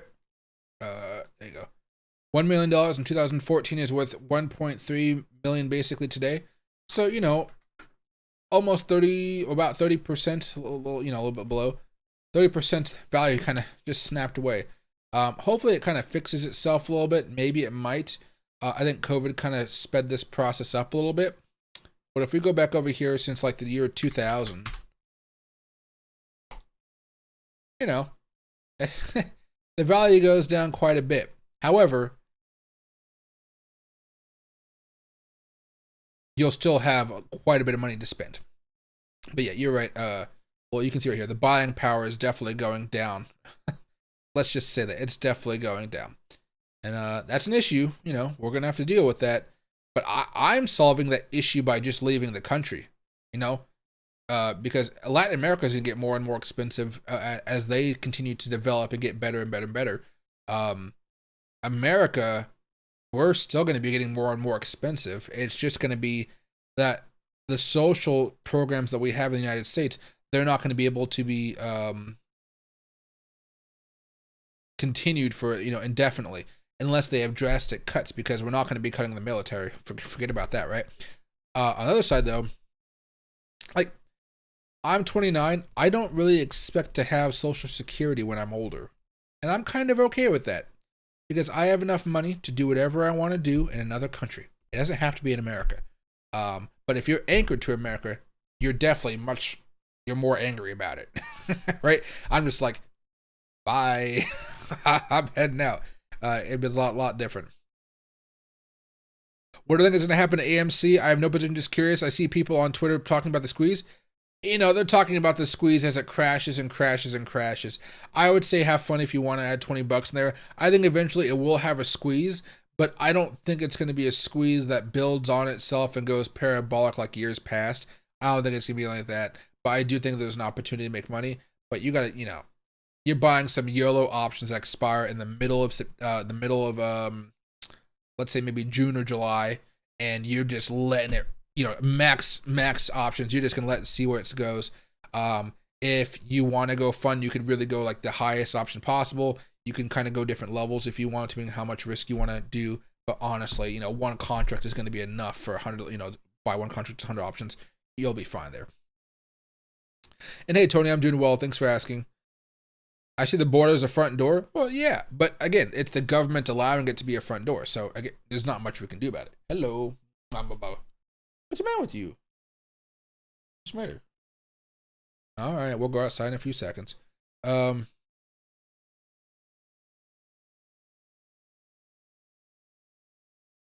see. Oh, there you go. Have I considered living in Bali? Yeah, it's just kind of difficult to get Loki over there just because it's such a long distance. What I have to do for me is, since I've decided on Panama for the most part now. Oh, shit. How do I do this? Oh, there we go. Back. Boom, boom. There we go. Now it looks like the map I know and love. Everything writes it up. So from over here in Seattle, where I live, you know, it's just a long way. And I don't know how to get Loki over there properly. I really don't. You know, it's just been too much of a hassle to try to think about it. Oh, it's Bali down here, yeah. And Bali looks beautiful, right? Beautiful. I probably wouldn't live over here anywhere. I'd live over in some coastal area, but you know, whatever. It's nice. I wish I could move over there. It was one of my first options. But then, you know, right here, since I still got family over here, grandparents, sister, it's easier for me to go from here to here. And then on top of it, if I'm living in one of these nicer places like see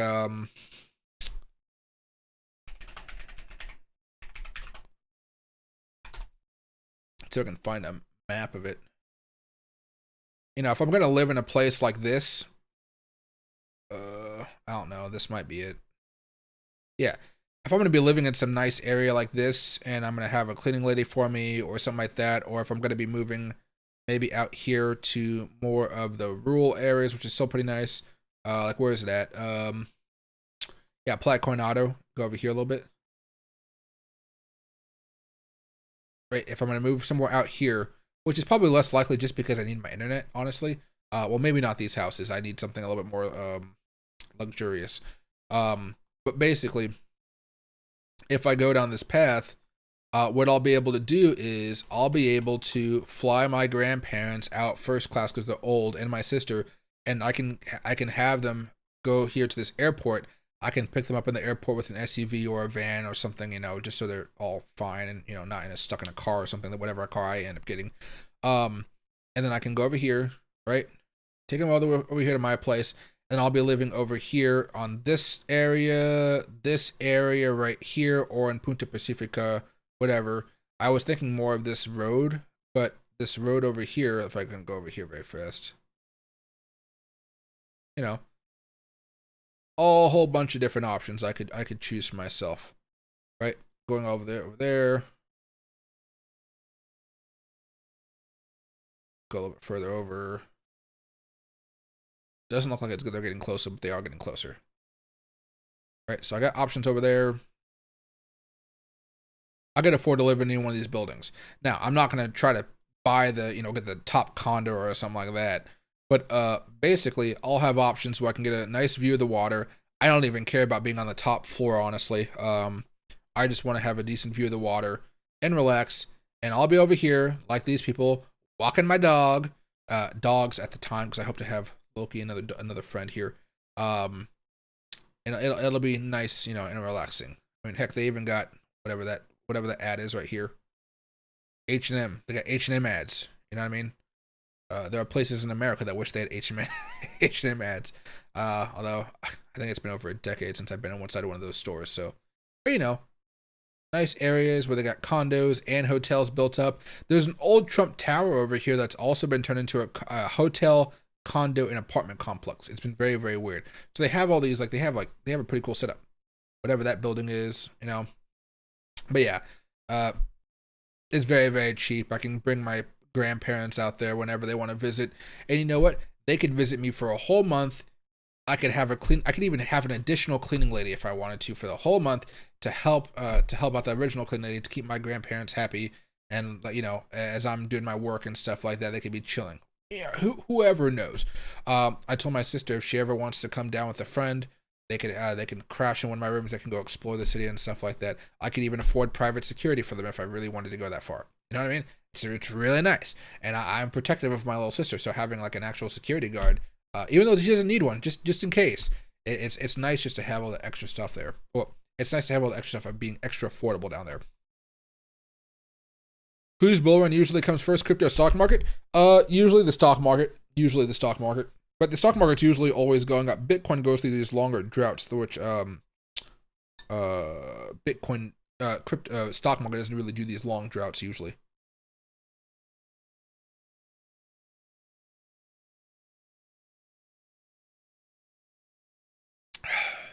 Hey Brainwave, I hope it's not an average house, just because I hope we can start building up more and more houses. I think we prioritize the value of homes too much and think of them too much as an investment. I think we need to think about them more as just a place to live and have a better quality of life. But but again, there's that incentive coming back. So why should I build a house? Things like that. How does Chile rank among the countries to live in South America? I thought about it. Honestly, it's just too far. We're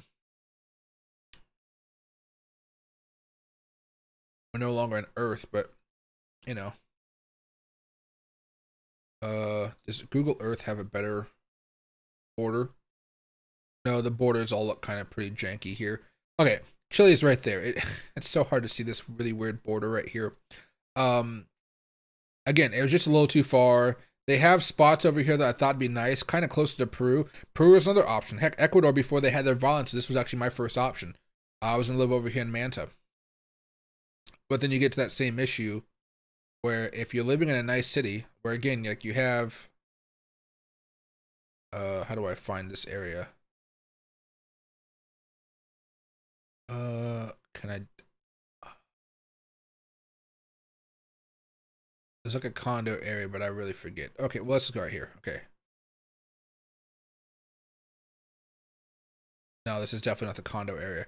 Okay, but there's like nicer condo areas. But if you actually go down, right out to the outskirts of town, this is what I was trying to show you guys with El Salvador. Things get pretty ugly pretty quick, where I probably wouldn't be walking around these neighborhoods. Actually, this neighborhood doesn't look terrible. Yeah, it doesn't look terrible. Actually, it doesn't look bad. Over here. I hate looking for bad neighborhoods. Yeah, something like this. I wouldn't be necessarily walking around this neck of the woods. Although I like how they still try to have a fence on their thing. That large bottle of beer, what the heck is that? Big cola, citrus fruit. Oh, that's pretty cool. But not where I would be choosing to live. But Chile, where's Chile's? Can I find it here? Because there were some cities over here that looks pretty interesting. What is this right here? This is a small little one. There's like a few expats here. Like if you drop down here, you're like, oh, this is actually pretty darn nice. I know it doesn't look as nice as American standards, but it's not like terrible. Trust me, this is not bad. There's even a colorful building over there with murals of creepy eyes. Oh God, those eyes actually creep me out a little bit. That's the stuff that gets kids nightmares. But a town nonetheless. There are luxury areas in the town where expats would live. And they have a Universidad de Chile, whatever. So there's good areas. And then there's other areas up here which I would be looking more like this. This might be more people's cup of tea, perhaps, but not really mine. I like the smaller towns, but again, they have everything they need. Cars going up and down the streets, your typical downtown graffiti, and whatever else that stuff is. But again, Chile was nice, just a little too far away. I was thinking of Argentina. Oh geez, where's Argentina? Can I I like to find a huge map, but will it circle? I was hoping it would actually draw an outline for me or something. But they are going through their own economic turmoil, and I don't want no protest or revolt or stuff like that. I don't want to deal with that. So yeah. So Panama seems to be a good middle ground here, where their city is pretty well put together. They have some bad parts, don't get me wrong, but it's gonna be nice, They got the Hilton Panama, Mio Hotel. Not really sure about this hotel, but again, go over here, nice cars. Maybe I want some Pizza Hut. Maybe I want some KFC.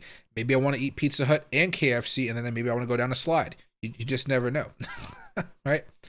I don't know what that is. I don't know what that is. Look at that cool building right there. I don't know what it is, but it looks cool. Look at that building right there. It's good. Look at that cool building. That's a Ryu hotel right there. I think I'm staying in this hotel actually when I visit in December. I'm not getting closer to this object at all. Am I not allowed to go to it? Oh, where was the Ryu over here? Yeah, it just kind of skips or something. Yeah, I'm staying here when I visit in December, so I'm pretty excited about it. Never been to this hotel chain before, but I've heard good things about it as far as the all-inclusive side. But I'm not really huge on all-inclusives. I need to go on more, but I'm not familiar with them. So there's even a Starbucks right there. It'll be nice. But yeah. Can I click on this? Oh yeah, there it is. Right. Nice pool. Well, maybe you guys could see the pool. That's a road. There you go. Decent sinks, decent walkway, small bedrooms. It's more than enough for me to spend a week here, right? And then I'm gonna take a couple tours of the places. I'm not gonna get a suite. I'll tell you that now. I plan on spending as little time in that room as possible. I want to sleep and that's it. You know, maybe grab a meal there. They have a pool. Maybe I'll take a pool day if I really want to relax, something like that. But typically, you know, I want to explore, have a good time over there, and learn more about the space. But again, you know, you go over here. This is the really ritzy spot, I guess. I could get a place over here, but there's even this other spot over here, which isn't as ritzy, but still, I would say very nice. You look at these crazy houses over here. Look at those fences. Oh my god. I would not be looking at these houses though. Although I just like looking at to see, like, you know, these will eventually all be bought, demolished, and turned into those condos over there.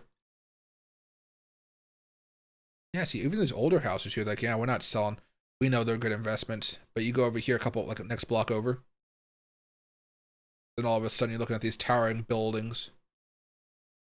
So, how do I move forward?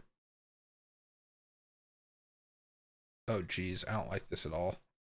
Okay. But yeah, so there's a whole bunch of different opportunities. I'm not going to be looking at that building, that's for sure. But maybe not even that one.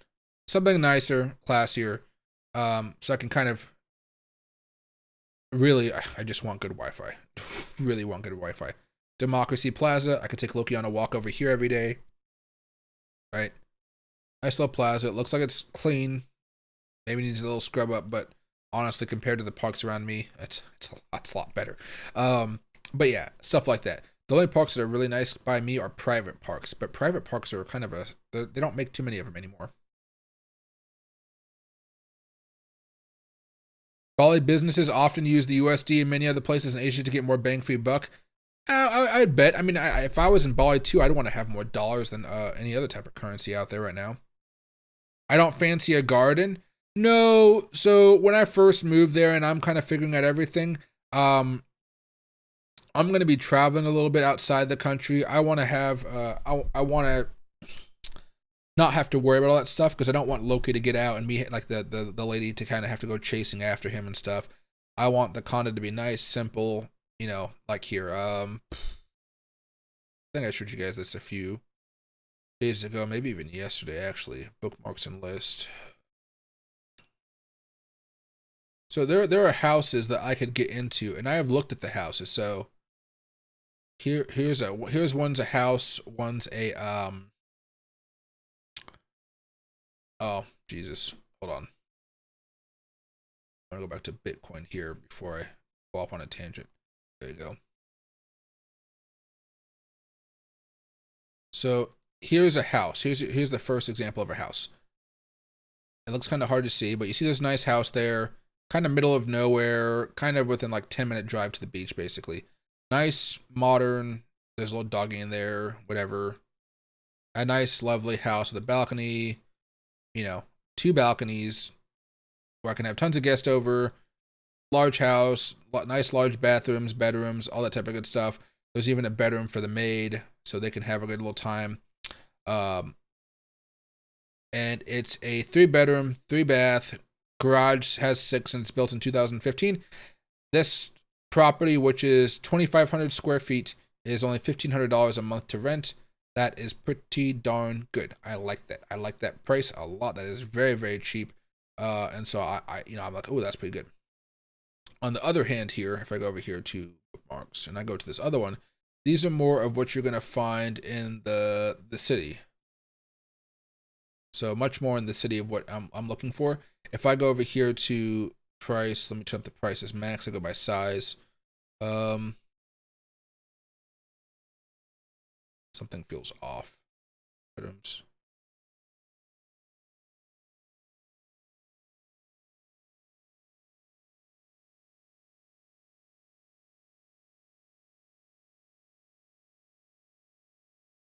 Okay, well, let's just go through this list. Something feels off about this choice, but it's fine. Modern and spacious penthouse. That's going to cost me about $4,000. I don't want to spend that much money. $4,000. I don't want to spend that much money. $6,000 no. $6,000 no. $4,500 no. $3,800 no. So if we move it back down here to probably where I want to spend, let's say that my max price is going to be $2,500 pretty much dollars. All right. This one is unfurnished, but I kind of want to have a furnished spot. But it is 3,000 square feet, which is pretty nice. 5 bedrooms, 4.5 bathrooms. That's pretty cool. It's in San Francisco, which is another part of the city. Spacious 3-bedroom loft. This one's pretty nice. About 3,000 square feet, 3 bedrooms, 2.5 bathrooms. 1 bedroom would go to the live-in maid, but I'd still have an extra bedroom, which would be turned into an office at that point. But there's a balcony there, which kind of concerns me. I don't want to have a balcony because I'm afraid of Loki finding a bird and just jumping off. So that's probably not for me, but the space is pretty good. Here's one right here. Beautiful penthouse apartment for rent. This is 1950, 2,400 square feet, 3 bedrooms, 3 bathrooms. This might be it as long as there's no balcony here. Again, balconies are a big thing, but I don't want a balcony. But you could watch this video right here. Good. Oh, there's a balcony, and I could already see right there. There's a balcony. I'd have to like doggy proof it somehow. But a nice, decent spot. Chill, fine. I'm not using the kitchen. I don't care. Right? There's a small bedroom for the maid, bathrooms, outside terrace spot, things like that. Not really my cup of tea, but it's fine. There's one right here. That's the one we just saw. 2,500. 5 bedrooms, 2.5 bathrooms, 2,400 square feet. Spacious penthouse is located in the Pacifica Sun Tower balcony. See balcony, yeah. 2,200. Huge and spacious. Okay, 4,000 square feet, 3 bedrooms, 3.5 bathrooms. This is probably something I'd be looking at buying. It doesn't look like it's furnished, which means I'd have to come up and find a way to buy a bunch of stuff basically. Which probably wouldn't be a terrible thing, because I want to plan to live there for a while. I want to have a nice bed, not just the generic bed they give you. But nice, spacious. Probably what I would have to end up paying to live here. Now, this doesn't say unfurnished, so they might just haven't. They took the pictures before they furnished it up. The sophisticated 370-meter apartment is located in Punta Patia, one of the best areas of Panama City. The apartment is family-oriented and its location greatly facilitates day-to-day life of its inhabitants, since it has pharmacies, restaurants, supermarkets, hospitals, parks, and easy access to the Santa Costera, which is the family could spend an afternoon, but it has also access to Southern Corridor and different public transport stops. This apartment has 24-hour security, social area, and sentry box. This apartment has 3 large bedrooms, large maid's room and bathroom, walk-in closet, equipped laundry, kitchen, balcony with a sea view, 2 parking spaces, and social area. Rental price is $2,200. Sale price is $450,000. Square meters 370. Dining hall, maid's room and bathroom, balcony, white line. I don't know what white line is, but yeah, it doesn't say furnished, but it doesn't say unfurnished. So it could be either or. Anyway, oh no, it's furnished, not furnished. Right there, there it is. But this is more than I pay for rent over here. But for the view, the thing, it'd be fine. My thing really isn't so much the money, because I guess I can afford it. It's, will I enjoy living here? See, I would hate that kitchen, honestly, because look at that. It's weird. Look at the fridge. It's not next to anything else. So, but again, I'm not going to be the one dealing with the food and the cooking and all the other stuff, you know. So I don't have to worry about that. Here's one for $2,500. Here's one for $2,300, $2,500. If I wanted to lower this down to maybe $1,700, something more cheaper, I guess. More. No, I'm trying to think of what's around me. This is cheaper. This is more expensive. No, yeah, this is cheaper than around me. Spacious apartment. So this is 3 bedrooms, 3 bathrooms, so 2,400 square feet, $1,500. Here's one right here. I wouldn't like that one. San Francisco. This one's not a bad area. Oh, balcony. Ugh. Bright apartment in Coco Del Mar. I don't really know much about this area, but $600. You know. I'm very picky about the apartments, which is why I'm getting to know these people here right now, and just trying to figure out more about what I would like, and you know what would work out pretty well, things like that. Because I know I just don't want a balcony, and that's a weird thing to say. Because typically, when I was younger, I would have loved to have a balcony, but you know, now that I have a dog, I'm just much more iffy about it. Because I don't think Loki would jump, because I have a balcony over here and a deck, and he never jumps off of it. But there's a difference between being 1 story up and like him maybe breaking a leg or something bad, and then like, you know, splat. Much different.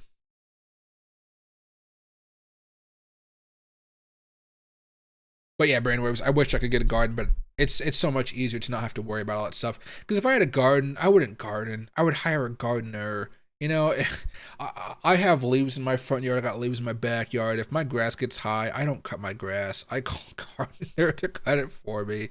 I don't know. I've just given up on doing all those types of things. I would enjoy having fruit trees, which is something a lot of these people have down there. I've talked to expats and locals. Having a couple trees on the property seems great. But that'd be a long-term goal, is to buy a house. A much long-term goal. And hey, Turtle Hermit Valaspuro. Let me see if I can find that here. I can't pronounce that name, so I probably said it really bad.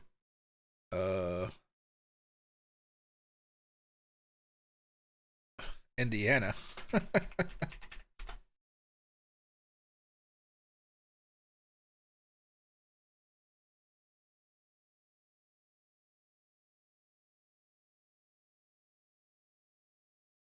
Oh yeah, you can see it's like a huge cove.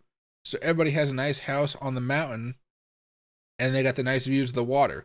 I know I picked the one spot where you can't see the water, but there's water here.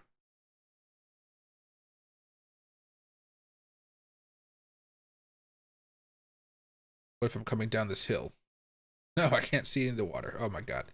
I'm not good at picking these spots. Well, basically, you can see it's a nice cove town right here. Lots of nice areas. This is what I was thinking of when I was originally looking at Nicaragua. There was the cove town over here, which was San Juan del Sur right here. Little cove, very much smaller than the other one. But you can see how these nice houses right here. I wish I could have a picture of one of these houses. Stella Maris, is there a picture of it? Yeah, look at that. Look at that. Oh, absolutely gorgeous. Probably is an Airbnb. This is probably an Airbnb or something, but because all these different people in the pictures. Yeah, they got a mini golf course. It's an Airbnb. But you know, it's pretty darn cool, right? It'd be really nice, except for, you know, until Loki starts pooping in the holes. But you know, it's nice to have this type of cool stuff here. I was thinking of getting a piece of land, buying a house here, but then, you know, I realized really fast that, you know, I like to go and do a lot of stuff. There's not a lot of nightlife here if you go down to the downtown area, right? Not really a lot to do. So I'm just like, okay, well, instead of like living here, like this real estate spot was who I was going to go to learn more about the land and what I can do. But nothing they said like really encouraged me to actually move here. So I was like, okay, that's why we're back here to Panama. Because Panama, definitely more modern. Even if you go over here to these other areas, you know, it can be like some of the other ones. But even here, you know, I think it'd be fine. Nothing crazy about these areas, you know. It's not like I wouldn't be, I wouldn't walk down them at night, but I'd still walk down them in the middle of the daytime, right? Get access to these little parks and stuff like that. That's always a nice thing. Oh, well, okay. There's trees and stuff blocking the park, but Yeah, they want to have a park environment. Cool. But you know, a pizzeria. Look at that. Can I go over here and will it be more open? No, it's Market Chin. American Pets. I guess yeah, that's the way to do it. Oh, here's the entrance to the park and stuff like that. Oh, like a recreational and cultural park. But yeah, you get what I'm saying.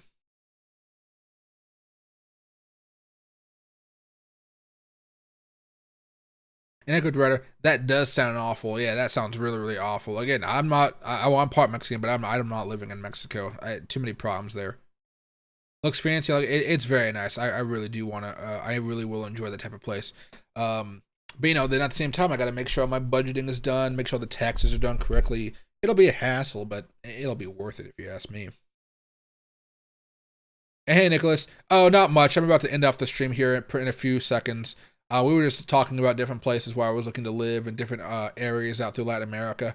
It all kind of spanned from talking about the U.S. dollar and stuff like that, and kind of the issues we're going to be facing over the next few decades, as far as, you know, what happens when you just can't afford all the debt we're dealing with. It'll be interesting. I stay paranoid because of my pup, I understand. Yeah, exactly. And Loki's like 2.5 years old, and I'm still paranoid about it. But anyway, I'm going to go take this pup outside. My tea got cold while I was talking too much, but there we go. Loki says hello. Loki. Every time I say hello, yeah, there you go. All right. Look at his little ears. He's like all sad. I guess he wants to go do something. But he's really just looking for a toy. Loki. And here is said toy. Where's Loki? Yeah. And there he's, well, now he's just looking at me like he wants me to throw it or something after he just took it.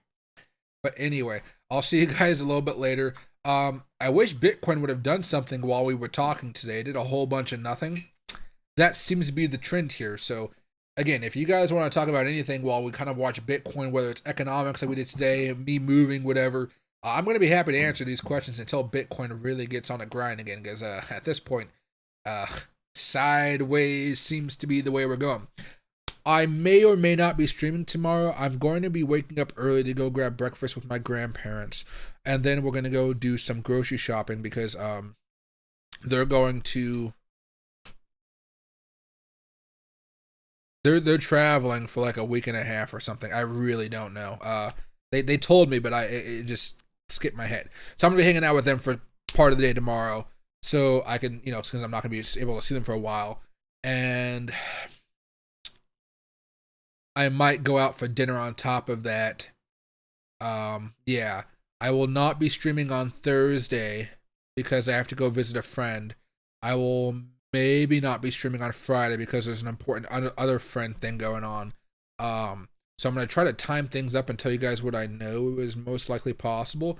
But I'm going to try to stream tomorrow. Might be a little bit late. I'm going to try to stream tomorrow.